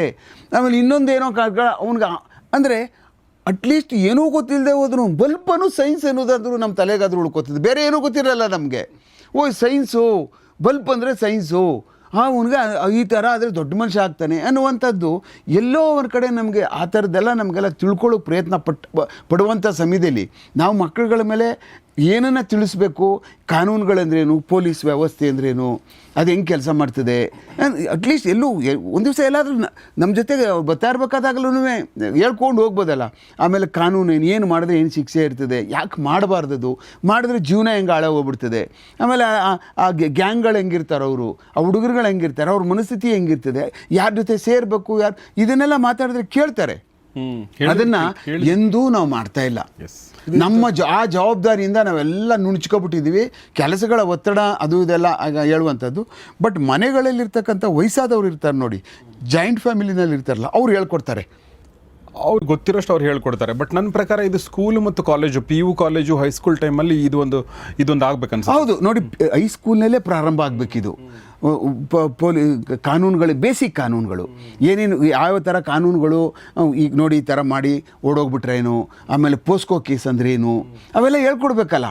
ಚಿಕ್ಕ ಮಕ್ಕಳುಗಳಿಗೆಲ್ಲ ಈ ಥರ ಇದೆಲ್ಲ ಪೋಸ್ಕೋ ಅಂದರೆ ಈ ಥರ, ಯಾರಾದ್ರೂ ಬಿಲೋ ನಿಮಗೆ ಮೈನರ್ ಇರಬೇಕಂತ ಸಮಯದಲ್ಲಿ ಈಗೆಲ್ಲ ಮಾಡಿದ್ರೆ ಅವೆಲ್ಲ ಕಾನೂನಿಗೆ ಅಪರಾಧ ಆಗ್ತವೆ. ಆಮೇಲೆ ನೀವೇನಾದರೂ ಅಕಸ್ಮಾತ್ ಬೇರೆಯವ್ರ ಜೊತೆ ಏನಾದರೂ ಎಲ್ಲಾದ್ರೂ ಏನಾದರೂ ಯಾರೋ ತಲೆ ಕೆಡಿಸಿ ಏನಾದರೂ ಮಾಡಿ ನಿಮ್ಗೆ 18 ವರ್ಷ ಆಗೋಕ್ಕೆ ಮೊದಲು ನಿಮ್ಮನ್ನು ಕರ್ಕೊಂಡು ಅವನಿಗೆ ಪೋಕ್ಸೋ ಕೇಸ್ ಆಯ್ತದೆ, ಅವನು ಜೈಲಿಗೆ ಹೋಗ್ತಾನೆ. ಆವಾಗ ನಿಮ್ಮನ್ನೆಲ್ಲ ತೊಗೊಂಡೋಗಿ ಕಸ್ಟಡಿಗೆ ಬಿಡ್ತಾರೆ, ಆಮೇಲೆ ನಿಮಗೂ ತೊಂದರೆ ಆಗಿಬಿಡುತ್ತೆ. ಇದೆಲ್ಲ ತುಂಬ ಸಮಾಜದಲ್ಲಿ ಆಗ್ತಾ ಇದ್ದಾವೆ. ಆವಾಗ ಓದೋದು ನಿಂತೋಗ್ತದೆ, ಆವಾಗ ನಿಮ್ಮ ಕೆರಿಯರ್ ಹೋಗ್ಬಿಡುತ್ತೆ, ಆಮೇಲೆ ನಿಮ್ಮ ಜೀವನನ ನೀವೇ ಹಾಳು ಮಾಡ್ಕೊಬಿಡ್ತೀರಿ. ಅಷ್ಟೊತ್ತಿಗಾಗಲೇ ಪೊಲೀಸ್ ಕೇಸ್ ಆಗೋಯ್ತವೆ. ಈ ಕೇಸ್ಗಳೆಲ್ಲ ಆದಮೇಲೆ ನೀವು ಎಲ್ಲರೂ ಹೊರದೇಶಕ್ಕೆ ಅಕಸ್ಮಾತ್ ಏನಾದರೂ ನೀವು ಪಾಸ್ಪೋರ್ಟ್ಗೆ ಏನಾದರೂ ಹೋಗ್ಬಿಟ್ಟು ಈ ಕೇಸ್ ಪೆಂಡಿಂಗ್ ಇರ್ತವೆ, ಏನೂ ಸಿಗಲ್ಲ ನಿಮಗೆ. ಆಚೆ ಹೋಗುವಂಥದ್ದಕ್ಕೆ ಸಂಪೂರ್ಣವಾಗಿ ಎಲ್ಲ ಕಳ್ಕೊಬಿಡ್ತೀರಿ ನೀವು. ಈ ವಿಚಾರ ಎಲ್ಲನೂ ತಿಳಿಸಿ ಮಾತಾಡಿಸಿ ಇದನ್ನೆಲ್ಲನೂ ನಾವು ಒಂದೊಂದೇ ಇಲ್ಲ ಅಪ್ಪ ಅಮ್ಮನ ಕೈಲಿ ಆಗಲ್ಲ. ನಾವಾದರೂ ಹೋಗಿ ಪೊಲೀಸ್ನವ್ರುಗಳು, ಜೂರಿಸ್ಡಿಕ್ಷನ್ ಪೊಲೀಸ್ನವ್ರುಗಳು, ಒಬ್ಬ ಬುದ್ಧಿವಂತ ಯಾರಾದರೂ ಕಾನ್ಸ್ಟೇಬಲ್ ಕಳಿಸಿ ಒಂದೊಂದು ಸ್ಕೂಲ್ಗಳಲ್ಲಿ ಒಂದೊಂದು ಕಡೆ ಟೈಮ್ ಸಿಕ್ಕಿದಾಗ ಒಂದೊಂದು ಕ್ಲಾಸ್ಗಳು ತಗೊಂಡು ಇದು ಡೂಸ್ ಆ್ಯಂಡ್ ಡೋಂಟ್ಸ್, ಈ ಥರ ಮಾಡಿದ್ರೆ ಕಾನೂನು ಹಿಂಗೆ ಹೇಳ್ತದೆ, ಈ ಥರ ಹಿಂಗೆಲ್ಲ ಸಿಗಾಕೊಬಿಡ್ತೀರಿ ನೀವು. ನಕ್ಕಲಿ ಕೆಲವು ಜನ ಹೇಳ್ತಾ ಇದ್ರೆ ಮಕ್ಕಳುಗಳಿಗೆ ಅರ್ಥ ಆಗಲ್ವಲ್ಲ, ನಗ್ತಾ ಇರ್ತವೆ, ಅವನೇನೋ ಹೇಳ್ತಾವನಲ್ಲ ಬಿಡು ಅಂದ್ಬಿಟ್ಟು. ಕೇಳಿದವ್ರು ಕೇಳಲಿ, ನೋ ಪ್ರಾಬ್ಲಮ್, ಅರ್ಥ ಮಾಡ್ಕೊಳ್ಳೋರು ಮಾಡ್ಕೊಳ್ಳಿ. ಬಟ್ ಕಥೆಯ ರೂಪದಲ್ಲಿ ಹೇಳಿದ್ರೆ ಅರ್ಥ ಆಗ್ಬಿಡುತ್ತೆ ಅವ್ರಿಗೆ. ನಾವು ಕಾನೂನನ್ನ ಡೈರೆಕ್ಟಾಗಿ ಹೇಳೋಕೆ ಹೋದರೆ ಅವ್ರಿಗೆ ಅರ್ಥ ಆಗಲ್ಲ. ಆ ಪರಿಸ್ಥಿತಿನಲ್ಲಿ ನಾವು ಕಥೆಯ ರೂಪದಲ್ಲಿ ಅದಕ್ಕೊಂದು ಕಥೆ ಕಟ್ಕೊಂಡು ಈ ಥರ ಆದಾಗ ನೋಡಿ ಅವನು ಹಿಂಗಾದ, ಈ ಕಾನೂನೊಳಗಡೆ ಜೈಲಿಗೆ ಹೋದ, ಅವನು ಈಚೆ ಬರಲಿಲ್ಲ, ಅವನು ಶಿಕ್ಷೆ ಆಗೋಯ್ತು, ಅವನು ಒಳಗಡೆ ಇದ್ಬಿಡ್ತಾನೆ ಸಾಯುವವರೆಗೂ, ಈಚೆ ಬರುವಂಗಿಲ್ಲ, ಮುಗಿದೋಯ್ತು ಇನ್ನು ಜೀವನದಲ್ಲಿ, ಒಳಗಡೆ ಹಿಂಗೆಲ್ಲ ಒಳಗಡೆ ಅವನು ಯಾರನ್ನೂ ಭೇಟಿಯಾಗುವಂಗಿಲ್ಲ, ಏನೋ ಓದೋರ ಜೊತೆ ಮಾತಾಡ್ಬೋದು ಅಷ್ಟೇ, ಅವ್ನು ಸ್ವತಂತ್ರ ಹೊಟ್ಟೋಗ್ಬಿಡ್ತು. ಅವನು ಹುಟ್ಟಿದಾದ್ಮೇಲೆ ಅವನಿಗೆ ಸ್ವತಂತ್ರನೇ ಇರಲ್ಲ, ಜೈಲಿಗೆ ಹೋದಾದ್ಮೇಲೆ ಎಲ್ಲಿರುತ್ತೆ. ಆ ಕಾರಣಕ್ಕೆ ಈ ಥರ ಬೇಸಿಕ್ ಕಾನೂನುಗಳನ್ನ ನಾವು ಎಲ್ಲಿ ಯಾವಾಗ ಹೇಳ್ಕೊಡೋದು ಕಮ್ಮಿ ಆಗ್ತಾ ಇದೆ ಸೊಸೈಟಿನಲ್ಲಿ, ಅಲ್ಲೆಲ್ಲೋ ಗ್ಯಾಪ್ ಆಗ್ತಾ ಇದೆ. ಅದೆಲ್ಲ ಈಗ ಏನು ಇದೆಲ್ಲ ಹೇಳೋದೆಲ್ಲ ಕಮ್ಮಿ ಆಗ್ತದಲ್ಲ, ಅದರ ಪರಿಣಾಮಗಳು ಇವ್ರ ಮೇಲೆಲ್ಲ ಬೀಳ್ತಾ ಇದೆ. ಅದೇ ನಾನು ಮೊದಲೇ ಹೇಳಿದೆ, ನಾನು ಎಲ್ಲರೂ ತಿಳ್ಕೊಬಿಟ್ಟಾರೆ ಬಿಡು, ಪುಸ್ತಕ ಓದ್ಬಿಡ್ತಾರೆ, ಪೇಪರ್ ಓದ್ಬಿಡ್ತಾರೆ, TV ನೋಡ್ತಾರೆ, ಎಲ್ಲ ರೀಲ್ಸಲ್ಲಿ ಎಲ್ಲ ನೋಡ್ಬಿಟ್ಟು ತಿಳ್ಕೊಬಿಟ್ಟಾದ್ಮೇಲೆ ಮಾಡಲ್ಲ ಬಿಡು ಅಂತ ಅಂದ್ಬಿಟ್ಟು ಖಂಡಿತವಾಗ್ಲೂ ಎಂತೆಂಥ ಬುದ್ಧಿವಂತರುಗಳೆಲ್ಲ ಇನ್ನೂ ಆ ಸೈಬರ್ ಫ್ರಾಡ್ಗಳು ಮಾಡ್ತಾ ಇದ್ದಾರೆ ನೋಡಿ. ಇನ್ನೂ ಸಹ ಅವರ ಆ ಸೈಬರ್ ಕ್ರೈಮರ್ಗಳ ಜೊತೆ ಇನ್ನೂ ದುಡ್ಡು ಕಟ್ತಾ ಇದ್ದಾರೆ. ಇನ್ನೂ ಡಿಜಿಟಲ್ ಅರೆಸ್ಟ್ ಅಂತ ಅನ್ನೋದಕ್ಕೆ ಈಗಲೂ ಸಹ ಎಜುಕೇಟೆಡ್ಗಳು, ತುಂಬ ಎಜುಕೇಟ್ ಆಗಿರ್ತಕ್ಕಂಥವ್ರು ಈಗಲೂ ಕೋಟ್ಯಾಂತರ ರೂಪಾಯಿಗಳನ್ನ ಕಳ್ಕೊಳ್ತಾ ಇದ್ದಾರೆ ಅಂದರೆ ಅವ್ರು ಆಗಲೇ ಸರ್ವಿಸ್ ಮುಗಿಸಿರ್ತಾರೆ, ಜೀವನನೇ ಮುಗಿಸ್ಬಿಟ್ಟಿರ್ತಾರೆ, ಎಲ್ಲ ಆದಾಯನ ತೊಗೊಬಂದು ಬ್ಯಾಂಕ್ ಹಾಕ್ಕೊಂಡಿರ್ತಾರೆ. ಪೂರ್ತಿ ಜೀವನ ನಂಗೆ ಎಲ್ಲ ಗೊತ್ತಪ್ಪ ಅಂದ್ಕೊಂಡಿದ್ದವನು ಯಾವನೋ ಒಬ್ಬ ಕಿತ್ತೋದವನು, ಯಾವನೋ ತರ್ಕ್ಲಾಂಡಿ ಮುಂಡೆ ಮಗ ಯಾವನೋ ಫೋನ್ ಮಾಡಿದ್ರೆ ಒಂದು ಡಿಜಿಟಲ್ ಅರೆಸ್ಟ್ ಅಂತ ಅಂದರೆ ನೀವು ರೂಮಲ್ಲಿ ಕೂತ್ಕೋಬೇಕು ಅಂದ್ಬಿಟ್ರೆ ಒಳಗೆ ಸೇರ್ಕೊಬಿಟ್ಟು ರೂಮಲ್ಲಿ ನಾನು ಹೇಳ್ದಾಗ ಈಚೆ ಬರಬೇಕು, ಆಚೆ ನಾನು ಹೇಳ್ದೆ ಮಾತಾಡ್ಬೇಕು, ಆಯಿತು ಮಾತಾಡ್ತೀನಿ. ಅದು ನಾವೇನು ಮಾಡೋದು ಹೇಳಿ, ಮತ್ತು ಹೆಂಗೆ ಇದನ್ನೆಲ್ಲ ನಾವೀಗೆಲ್ಲ ಹಾಕಿ ನಾವು ಒಂದು ಯೂಟ್ಯೂಬ್ಗೆ ಹಾಕ್ತೀವಿ ನೋಡ್ರಪ್ಪ ಅಂತ.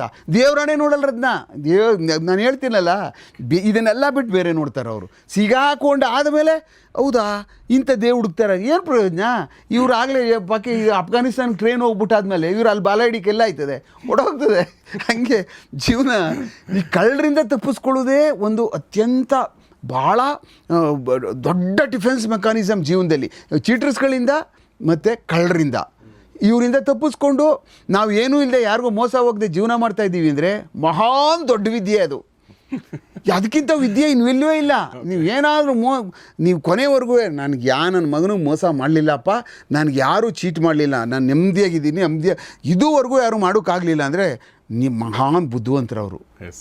ಈ ಸಮಾಜದಲ್ಲಿ. ನನ್ನ ಲೆಕ್ಕದಲ್ಲಿ ಎಲ್ಲ ಥರವಾದಂತಹ ಪ್ರತಿಯೊಂದನ್ನು ದಿನನಿತ್ಯ ನಡೀತಾ ಇರ್ತಕ್ಕಂಥ ಏನು ಮನುಷ್ಯರ ವಿರುದ್ಧವಾಗಿ ನಡೀತಾ ಇರ್ತಕ್ಕಂಥ ಎಲ್ಲವನ್ನು ಅವರು ಗ್ರಹಿಸ್ತಾ ಇದ್ದಾರೆ ಅಂತ ಅನ್ನುವಂಥದ್ದು ಮನವರಿಕೆ ಆಗ್ತದೆ. ಸರ್, ಒಂದು ಕಾಲಕ್ಕೆ ಅಂದರೆ ಮರ್ಡರ್ ಮಾಡಿ ಅಥವಾ ಕಳ್ಳತನ ಮರ್ಡರ್ ಮಾಡಿ ಈ ಥರದ ಘಟನೆಗಳು ಮಾಡಿಕೊಂಡು ತಪ್ಪಿಸ್ಕೊಳ್ಬೋದು ಅಂತ ಅಂದ್ಕೊಳ್ತಿದ್ರು. ಓಕೆ, ತಪ್ಪಿಸ್ಕೊಳ್ತಾ ಇರಲ್ಲ, ಅದು ಬೇರೆ ವಿಚಾರ. ಆದರೆ ಈಗಿನ ಕಾಲದಲ್ಲಿ ಮೊಬೈಲ್ ಏನಿದೆಯಲ್ಲ ಅದೇ ಅವ್ರಿಗೆ ಶತ್ರು. ಸೊ ಈಗಿನ ಕಾಲದಲ್ಲಿ ತಪ್ಪಿಸ್ಕೊಳ್ಳೋ ಪ್ರಶ್ನೆನೇ ಇಲ್ಲ. ಪ್ರತಿಯೊಂದು ನಿಮ್ಮದು ಡಿಜಿಟಲ್ ಟ್ರ್ಯಾಕ್ ಆಗ್ಬಿಟ್ಟಿರುತ್ತೆ, ನಿಮ್ಮ ಡಿಜಿಟಲ್ ಫುಟ್ ಪ್ರಿಂಟ್ ಎಲ್ಲ ಕಡೆ ಬಂದುಬಿಟ್ಟಿರುತ್ತೆ. ಸೊ ಇವ್ರಿಗೆಲ್ಲ ಏನು ಮಾಡ್ತಾರೆ, ಈ ಥರ ಮಾಡ್ತಾರೆ, ಇವರಿಗೆಲ್ಲ ಅಂದರೆ ಇವ್ರಿಗೆ ಕಾನೂನು ಗೊತ್ತಿಲ್ವಾ ಅಥವಾ ಕಾನೂನು ತಪ್ಪಿಸ್ಕೊಳ್ತೀನಿ ಅನ್ನೋ ಒಂದು ಹುಂಬದ ಧೈರ್ಯನ ಸರ್ ಇದು? ಇಲ್ಲ, ನನ್ನ ಲೆಕ್ಕದಲ್ಲಿ ಹುಂಬುತನ. ಎರಡನೇದು, ಯಾಕೆ ಬದುಕಿರಬೇಕು, ಸತ್ತೇ ಹೋಗ್ಬಿಡೋಣ ಅನ್ನುವಂಥ ನೀಚ ಮನಸ್ಥಿತಿ ಗೊತ್ತಲ್ಲ ನಿಮಗೆ, ಅದಕ್ಕೆ ನೀಚ ಮನಸ್ಥಿತಿ ಅಂತ ಕರೀತಾರೆ. ಅಲ್ಲಿಗೆ ತಲುಪಿಡುವಂಥದ್ದು. ಅವಳು ಸುತ್ತೋಗ್ಬಿಡ್ಬೇಕು, ನಾನು ಸುತ್ತೋಗ್ಬಿಡ್ಬೇಕು ಅಂದರೆ ನೋ ಆಪ್ಷನ್, ಇನ್ನು ಬೇಡ, ಜೀವನ ಇಲ್ಲವೇ ಇಲ್ಲ ಅಂತ.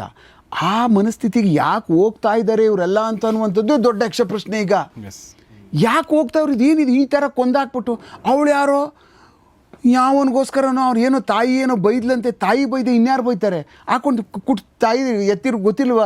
ಯಾರೇ ಈ ಜಗತ್ತಲ್ಲಿ ಅಕಸ್ಮಾತ್ ಏನಾದ್ರೂ ಯಾರಾದ್ರೂ ನಿಮಗೆ ನಿಸ್ವಾರ್ಥವಾಗಿ ಯಾರಾದರೂ ನಿಮಗೆ ಸಹಾಯ ಮಾಡೋಕ್ಕೋ, ನಿಮ್ಮನ್ನ ಶ್ರೇಯಸ್ಸನ್ನು ಪ್ರತಿ ನಿಮಿಷ ಪ್ರತಿ ಸೆಕೆಂಡೂ ಸಹ ಬಯಸೋರು ಯಾರು ಇದ್ದರೆ ತಂದೆ ಮತ್ತು ತಾಯಿ ಅಷ್ಟೇ. ಹೌದಲ್ಲ ಸರ್? ಇನ್ನು ಜಗತ್ತಲ್ಲಿ ಯಾರು ಇದ್ದಾರಾ? ಯಾರೂ ಇಲ್ಲ. ಅವ್ರದ್ದೇ ಆದಂತಹ ಜೀವನದ ಒಂದು ದಾಷ್ಟಿಕೆ ಒಳಗೆ ಸೇರ್ಕೊಬಿಟ್ಟು ಅವ್ರದ್ದೇ ಆದಂಥದ್ದೊಂದು ಅವ್ರು ಬ್ಯುಸಿ ಆಗಿಬಿಡ್ತಾರೆ. ಅದು ತಂದೆ ತಾಯಿ ಬಿಟ್ಟರೆ ಇವ್ರ ಪ್ರೊಟೆಕ್ಷನ್ನು, ಇವ್ರ ಏಳಿಗೆಗಳು ಮತ್ತು ಇವರ ಬೆಳವಣಿಗೆಗಳನ್ನ ಪ್ರತಿ ದಿವಸ ಸರಿಯಾಗಿರಬೇಕು ಅಂತ ಯಾರಾದರೂ ಯೋಚನೆ ಮಾಡ್ತಾವ್ರೆ ಈ ಜಗತ್ತಲ್ಲಿ ಅಂದರೆ ತಂದೆ ತಾಯಿನೇ. ಅವರನ್ನೇ ವಿರೋಧಗಳು ಮಾಡಿಕೊಂಡು ಅವರನ್ನೇ ನೀವು ನನಗೆಲ್ಲ ವಿರೋಧ ಮಾಡ್ತೀಯ, ನನ್ನ ಮಾತು ಕೇಳಲ್ಲ, ನಿಮ್ಮ ಇಷ್ಟ ಬಂದಂಗೆ ನೀವು ಹೇಳ್ತೀರಿ ಅಂತೇಳಿ ಏನು ಬದಲಾವಣೆ ಆಗ್ಬಿಡ್ತದೆ ಹೇಳಿ? ಏನು ಬದಲಾವಣೆ ಕಂಡುಬಿಟ್ಟಿದ್ದೇವೆ ನಾವು ಜಗತ್ತಲ್ಲಿ ಈಗಾಗಲೇ? ಏನು ಇವರು ಜಂಜಿ ಏನ್ಬಿಟ್ರೆ ಏನು ಅವ್ರೇನು ತಲೆ ಒಳಗಡೆ ಎಲ್ಲ ಜುರುಂಡೆ ಒಳಬಿಟ್ಕೊಬಿಟ್ಟವ್ರಾ? ಅಕಸ್ಮಾತ್ ಏನಾದರೂ ಫಾಸ್ಟ್ ಫುಡ್ಗೆ ಹೋಗ್ಬಿಟ್ಟು ತಿನ್ಕೊಂಡು ಬಂದ್ಬಿಡೋದು, ಅಡುಗೆ ಅವನು ಮಾಡ್ತಾನೆ ಅಂದ್ಬಿಟ್ಟು ಅಂತ. ಹೌದಲ್ಲ ಸರ್? ಕರೆಕ್ಟ್. ಅದು ಬಿಟ್ಟು ಇಲ್ಲ ಪಾನಿಪುರಿ ತಿನ್ಕೊಬಿಟ್ಟು ಪಾಚ್ಕೊಬಿಡ್ಬೋದು. ಅದು ಬಿಟ್ಟು ಇನ್ನೇನು ಮಾಡ್ತಾರೆ ಜಂಜಿಗಳು? ಏನು ಮಾಡೋಕ್ಕಾಗ್ತಾ ಇಲ್ವ? ಏನು ಮಾಡೋಕ್ಕಾಗಲ್ಲ. ಅದಕ್ಕೆ ನಾನು ಏನು ಜಂಜಿಗಳು ನಥಿಂಗ್ ಡೂಯಿಂಗ್, ಏನೂ ಬದಲಾವಣೆ ಆಗಿಲ್ಲ ಸೊಸೈಟಿನಲ್ಲಿ. ಏನು ಇನ್ಫ್ಲೇಷನ್ ಆಗಿರ್ತದೆ ಇಡೀ ಪ್ರಪಂಚದಲ್ಲಿ. ನಮ್ಮ ಕಾಲದಲ್ಲಿ ₹1 ಕೊಟ್ಟರೆ ಒಂದು ಎರಡು ಸೇರು ಅಕ್ಕಿ ಕೊಡಿರು.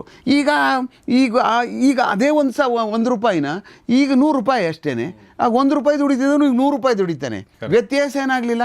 ಪ್ರಮಾಣ ಕ್ಯಾರಿ ಮಾಡೋ ದುಡ್ಡಿನ ಪ್ರಮಾಣ ಜಾಸ್ತಿ ಆಯಿತು. ಅದು ಬಿಟ್ಟು ಬೇರೆ ಏನೂ ಇಲ್ಲ. ಈಗಲೂ ಅದೇ ಹೇಳ್ತೀವಿ, ಅಯ್ಯೋ ಆ ಕಾಲದಲ್ಲಿ ಚಿನ್ನ 250 ಕೊಟ್ಬಿಟ್ರೆ 1 ತೊಲ ಬಂದ್ಬಿಡೋದು ಅಂತ. ಸ್ವಾಮಿಯಾಗ 50 ದುಡ್ಡು, ಈಗ ನೀವು 5,50,000 ದುಡ್ಡು ಬಿಡ್ತೀರೋ ಒಂದೇ ದಿವಸಕ್ಕೆ. ಏನೂ ಬದಲಾವಣೆ ಇಲ್ಲ. ಅದೆಲ್ಲ ಸುಳ್ಳು ಬಂಡಲ್, ಏನೂ ಪ್ರಯೋಜನ ಇಲ್ಲ. ಈ ಜಂಜಿಗಳು ಅಂತ ಅನ್ನುವಂಥದ್ದು ನಾವೇ ಕ್ರಿಯೇಟ್ ಮಾಡ್ಕೊಂಡಿದ್ದೀವಲ್ಲ, ಏನು ಬದಲಾವಣೆ ಆಗೋಗ್ಬಿಟ್ಟಿದೆ ಹೇಳಿ? ಅವ್ರಿಗೇನೆಲ್ಲ ಫಾಸ್ಟ್ ಆಗಬೇಕು. ಹೋದ ತಕ್ಷಣ ನೆಕ್ಸ್ಟ್ ಮಾರನೇ ದಿವಸನೇ ಅವ್ರಿಗೆ ಒಂದು ಆಫೀಸು, ಒಂದು ಏರ್ ಕಂಡೀಷನ್ ರೂಮು, ನಾವು ಕಾಫಿ ತಂಡಿ ತಂದು ಕೊಡೋಕ್ಕೆ, ಕಸ ಗುಡಿಸೋಕ್ಕೆ ಒಂದು ಆಫೀಸ್ ಕೊಟ್ಬಿಡ್ಬೇಕು. ಅವ್ರ ತಲೆಯಲ್ಲಿ ನಾನು ಓದ್ಬಿಟ್ಟು ಈಚೆ ಬಂದ್ಬಿಟ್ಟೆ ಅಂದರೆ ಇದೆಲ್ಲ ರೆಡಿ ಇದ್ದು ಬಿಡ್ಬೇಕು ಅವ್ರಿಗೆ, ಜಂಜಿಗಳಿಗೆ. ಇದೆಲ್ಲ ಸಾಧ್ಯ ಆಗಲ್ಲ ಸ್ವಾಮಿ. ಇವೆಲ್ಲ ಜೀವನದಲ್ಲಿ ಆಗದೇ ಇರೋ ಕೆಲಸ. ನಿನ್ನ ದಾರಿನ ನೀನೇ ಮಾಡ್ಕೋಬೇಕು. ನಿನ್ನ ದಾರಿ ನೀನೇ ಮಾಡಬೇಕು, ಬೇರೆಯವರು ಮಾಡ್ಕೊಡಲ್ಲ. ನೀನು ಎಷ್ಟು ದೂರ ನಿನ್ನ ದಾರಿ ನೀನು ಮಾಡ್ಕೊಳ್ತೀಯೋ, ಎಷ್ಟು ದೂರ ನೀನು ಆ ದಾರಿನಲ್ಲಿ ಸಾಕ್ತೀಯೋ, ಎಷ್ಟು ಚೆನ್ನಾಗಿ ಆ ದಾರಿ ಮಾಡ್ಕೊಂಡು ಹೋಗ್ತೀಯೋ, ಆ ದಾರಿನಲ್ಲಿ ಚೆನ್ನಾಗದಪ್ಪ ದಾರಿ ಅಂತ ಆ ದಾರಿನಲ್ಲಿ ಎಷ್ಟು ಜನ ನೀನು ಕರ್ಕೋತೀಯೋ, ಆವಾಗ ಮಾತ್ರ ನೀನು ಸಕ್ಸಸ್ ಅಷ್ಟೇ. ನೀನು ಯಾರೋ ನಡ್ಕೊಂಡು ಹೋಗ್ತಾ ಇರ್ತಕ್ಕಂಥ ಮಾಡಿರುವಂಥ ದಾರಿಲಿ ನೀನು ನಡ್ಕೊಂಡು ಹೋಗ್ತಾ ಇದ್ದಾಗ ಅವ್ನು ನಿಲ್ಲಿಸ್ಬಿಟ್ಟಾಗ ನಿನ್ನ ಚಾಪ್ಟರ್ ಕ್ಲೋಸು. ನೀನು ಮಾಡೋದೆಲ್ಲಿ? ನೀನು ಕಟ್ಟಿ ಹಾಕಿದ್ದೆಲ್ಲಿ? ಹುಟ್ಟಾದ್ಮೇಲೆ ಎಲ್ಲರೂ ಏನಾದರೂ ಒಂದು ಸಾಹಸ ಮಾಡಲೇಬೇಕಲ್ಲ. ಏನಾದರೂ ಜೀವನದಲ್ಲಿ ನಾನು ಏನಾದರೂ ಮಾಡಲೇಬೇಕು, ಹುಟ್ಬಿಟ್ಟಿದ್ದೀನಪ್ಪ, ಏನಾದರೂ ನನ್ನೊಂದು ಫಿಂಗರ್ ಪ್ರಿಂಟು ಇರಬೇಕು, ಎಲ್ಲೋ ಒಂದು ಕಡೆ ಚಿಕ್ಕದು ಇರಬೇಕು ಅನ್ನುವಂಥ ಮನೋಭಾವನೆ ಅವನಲ್ಲಿ ಇರಬೇಕಲ್ಲ. ಅದನ್ನು ರೂಪಿಸ್ಕೊಂಡು ಹೋಗ್ಬೇಕಲ್ಲ. ಅದೆಲ್ಲ ಈ ಥರ ಪಾಗಲ್ ಪ್ರೇಮಿಗಳ ಥರ ಯಾರಿಂದನೂ ಬಿದ್ದುಕೊಂಡು ಮನಸ್ಸನ್ನೆಲ್ಲ ಹಾಳು ಮಾಡಿಕೊಂಡು ಮೆದುಳನ್ನೆಲ್ಲನೂ ಪೂರ್ಣ ಪ್ರಮಾಣದಲ್ಲಿ ಇದು ಏನು ಇವು ಬರ್ತಾವಲ್ಲ ಕಾಕ್ರೋಚು, ಈಗ ಆ ಥರ ಒಳಗೆ ತುಂಬಿಕೊಂಡು ಎಲ್ಲ ಹಾವು ಹಲ್ಲಿಗಳನ್ನೆಲ್ಲ ಒಳಗೆ ಬಿಟ್ಕೊಂಡು ಇದೇ ಜೀವನ, ಇವಳು ಬಿಟ್ಟರೆ ಇಲ್ಲವೇ ಇಲ್ಲ ಪ್ರಪಂಚ. ಆಯಿತು ಅವಳು ಅರೆ ಇವತ್ತು ನಾಳೆ ಆಯಿತು ಚೆನ್ನಾಗಿರೋಣ, ನಾಳೆ ಬೆಳಗ್ಗೆ ನೀನು ಅಯೋಗ್ಯ ಹೋಗ್ತಾರು ಅಂದರೆ ಅರೆ ಹೋಗಬೇಕು. ಅವಳಿಂದೆ ನಾವು ಹಿಂಗೆ ಹೋಗೋಕ್ಕಾಗುತ್ತೆ? ಒಂದಷ್ಟು ದಿವಸದವರೆಗೂ ನಮ್ಮ ನೋಡ್ತಾಳೆ, ಏನೋ ಗೊತ್ತಾಗ್ತದೆ, ನೀನು ಅಯೋಗ್ಯ ಇದೆ, ನನ್ನ ಹತ್ರ ಬರಬೇಡ, ನೀನು ಸರಿ ಇಲ್ಲ ನೀನು ಅಂತ ಹೇಳ್ಬಿಟ್ಟು ಆದಮೇಲೆ ನಿನ್ನ ಪಾಡಿಗೆ ನೀನು ಬೇರೆ ದಾರಿ ಮಾಡ್ಕೊಂಡು ಹೋಗಬೇಕು. ಸರ್ ಇಲ್ಲೇ ಸಮಸ್ಯೆ ಆಗೋದು ಸರ್. ತುಂಬ ಜನ ಹುಡುಗರಿಗೆ ಅಥವಾ ಹುಡುಗಿರಿಗೂ ಆಗುತ್ತೆ ಅನಿಸುತ್ತೆ, ಎಸ್ಪೆಷಲಿ ಹುಡುಗರಿಗೆ ಅದನ್ನು ಅರ್ಗಿಸ್ಕೊಳ್ಳೋಕ್ಕಾಗಲ್ಲ. ಒಂದು ಹುಡುಗಿ ನಂಗೆ ರಿಜೆಕ್ಟ್ ಮಾಡಿದ್ಲು ಅನ್ನೋದನ್ನ ಅಂದರೆ ಇವ್ರು ಈಗೋ ಪ್ರಾಬ್ಲಮ್ ಹುಡುಗರಿಗೆ, ಓ ನನಗೆ ರಿಜೆಕ್ಟ್ ಮಾಡಿಲ್ಲ ಇವಳು ಅಂಥೇಳಿ. ಇಲ್ಲಿ ಏನು ಮಾಡ್ತಾರೆ ಅವರು, ಪಾಗಲ್ ಪ್ರೇಮಿ ಥರ ಈ ಥರ ಕೊಲೆ ಮಾಡೋವಂಥದ್ದು, ಅವಳಿಗೆ ಹಾರು ಮಾಡೋವಂಥದ್ದು, ನೀನು ನನಗೆ ಸಿಗದೇ ಇದ್ರೆ ಇನ್ಯಾರಿಗೂ ಸಿಗಬಾರ್ದು ಅನ್ನೋವಂಥ ಒಂದು ವಿಕೃತ ಮನಸ್ಥಿತಿಗೆ ಬಂದುಬಿಡ್ತಾರೆ. ಸರ್ ಇದು ನನ್ನ ಪ್ರಕಾರ, ನಾನು ಒಂದು ಹುಡುಗಿ ಜೊತೆ ಮಾತಾಡ್ತಿದ್ದೆ ಇತ್ತೀಚೆಗೆ. ಒಬ್ಬಳು ಹುಡುಗಿ ಹೇಳ್ತಾ ಇದ್ಲು, ನೋಡು ನಾವು ಹುಡುಗಿಯರು ಹೆಂಗೆ ಅಂದರೆ ಅಟ್ಯಾಚ್ಮೆಂಟು ಆಗ್ತೀವಿ, ನಾವು ಡಿಟ್ಯಾಚ್ಮೆಂಟು ಅಷ್ಟೇ ಬೇಗ ಆಗ್ಬಿಡ್ತೀವಿ. ನೀನು ಬೇಡ ಅಂದ್ರೆ ನಾವು ಒಂದಷ್ಟು ದಿನ ಬೇಜಾರಾಗುತ್ತೆ, ಬಟ್ ಆಮೇಲೆ ನಾವು ಮತ್ತೆ ನೆನೆಸ್ಕೊಳಕ್ಕೆ ಹೋಗಲ್ಲ. ಬಟ್ ಹುಡುಗರು ಹಂಗಲ್ಲ, ಕೊರ್ಕೊಂಡಿರ್ತಾರೆ, ಎಣ್ಣೆ ಹೊಡ್ಕೋತಾರೆ, ಗಡ್ಡ ಬಿಡ್ತಾರೆ, ಇಲ್ಲಾಂದ್ರೆ ಕೊಲೆ ಮಾಡಕ್ಕೆ ಹೋಗ್ತಾರೆ, ಇಲ್ಲಾಂದ್ರೆ ಗಾಂಜಾ ಈ ಥರ. ಸರ್ ಈ ಥರ ಹುಡುಗರಿಗೆ ಏನಾದರೂ ಹೇಳಕ್ಕೆ ಇಷ್ಟಪಡ್ತೀರಾ? ನೋಡಿ, ಹುಡುಗರುಗಳು ಅಂದರೆ ಭಾಳ ಹುಡುಗಿರುಗಳು ತುಂಬ ಸ್ಟ್ರಾಂಗ್ ಮೈಂಡು, ಇವರು ಸ್ಟ್ರಾಂಗ್ ಇಲ್ಲ ಅಂತ ಅನ್ನುವಂಥದ್ದು ಏನಿಲ್ಲ. ದೇವರು ಎಲ್ರಿಗೂ ಒಂದೇ ಸರಿ ಸಮವಾದಂತಹ ಒಂದು ವಿಲ್ ಪವರ್ ಅಂತ ಅನ್ನುವಂಥದ್ದು ಕೊಟ್ಟೇ ಇರ್ತಾನೆ. ನನಗೆಷ್ಟು ಕೊಟ್ಟಿರ್ತಾನೋ ಅವಳಿಗೂ ಅಷ್ಟು ಕೊಟ್ಟಿರ್ತಾನೆ. ಆ ರಿಜೆಕ್ಷನ್ ಮಾಡುವಂಥದ್ದು ಇರ್ತದಲ್ಲ, ಅದನ್ನೇ ಈಗೋ ಅನ್ಕೋಬೇಕು. ನನ್ನನ್ನು ನೀನು ರಿಜೆಕ್ಷನ್ ಮಾಡಿಬಿಟ್ಟ, ನಿನಗೆ ನೋಡು, ನಿನಗೇನು ಮಾಡಲ್ಲ, ನಾನು ಯಾರು ಅಂತ ತೋರಿಸ್ತೀನಿ ಅಂತ ಅನ್ನುವಂಥ ಒಂದು ತಾಕತ್ ಬೆಳೆಸ್ಕುವಂಥ ಶಕ್ತಿ ಬರಬೇಕು. ಅದನ್ನು ಬೆಳೆಸ್ಕೊಂಡಾಗ್ಲೇ ಜೀವನದಲ್ಲಿ ಏನಾದರೂ ಸಾಧನೆ ಮಾಡೋಕ್ಕೆ ಸಾಧ್ಯ ಆಗ್ತದೆ. ಇಲ್ಲ ಹೀಗೆ ಹೋಗ್ಬಿಟ್ಟು ಅಲ್ಲೆಲ್ಲೋ ಅಂದಿಗಿಂದಿಗೆ ಕಾಡಲ್ಲಿ ಬೇಟೆ ಮಾಡೋಕ್ಕೆ ನಾಡು ಬಾಂಬ್ಗಳನ್ನ ಇಟ್ಕೊಂಡು ಯಾವಳು ಇಂಥವಳೊಬ್ಬಳನ್ನ ಕರ್ಕೊಂಡು ಹೋಗ್ಬಿಟ್ಟು ಎಲ್ಲ ಬ್ಲಾಸ್ಟ್ ಮಾಡ್ಕೊಂಡು ಸತ್ತೋಗ್ಬಿಡುವಂಥ ಅಲ್ಲ, ಇಂಥ ಮನಸ್ಥಿತಿಗಳಿಗೆ ಏನು ಮಾಡ್ತೀರಿ ಹೇಳಿ? ಇದು ಯಾವ ನೀಚ ಮನಸ್ಥಿತಿಗಳು ಅಂತ ಕರಿತೀರಿ ಹೇಳಿ ನೀವು?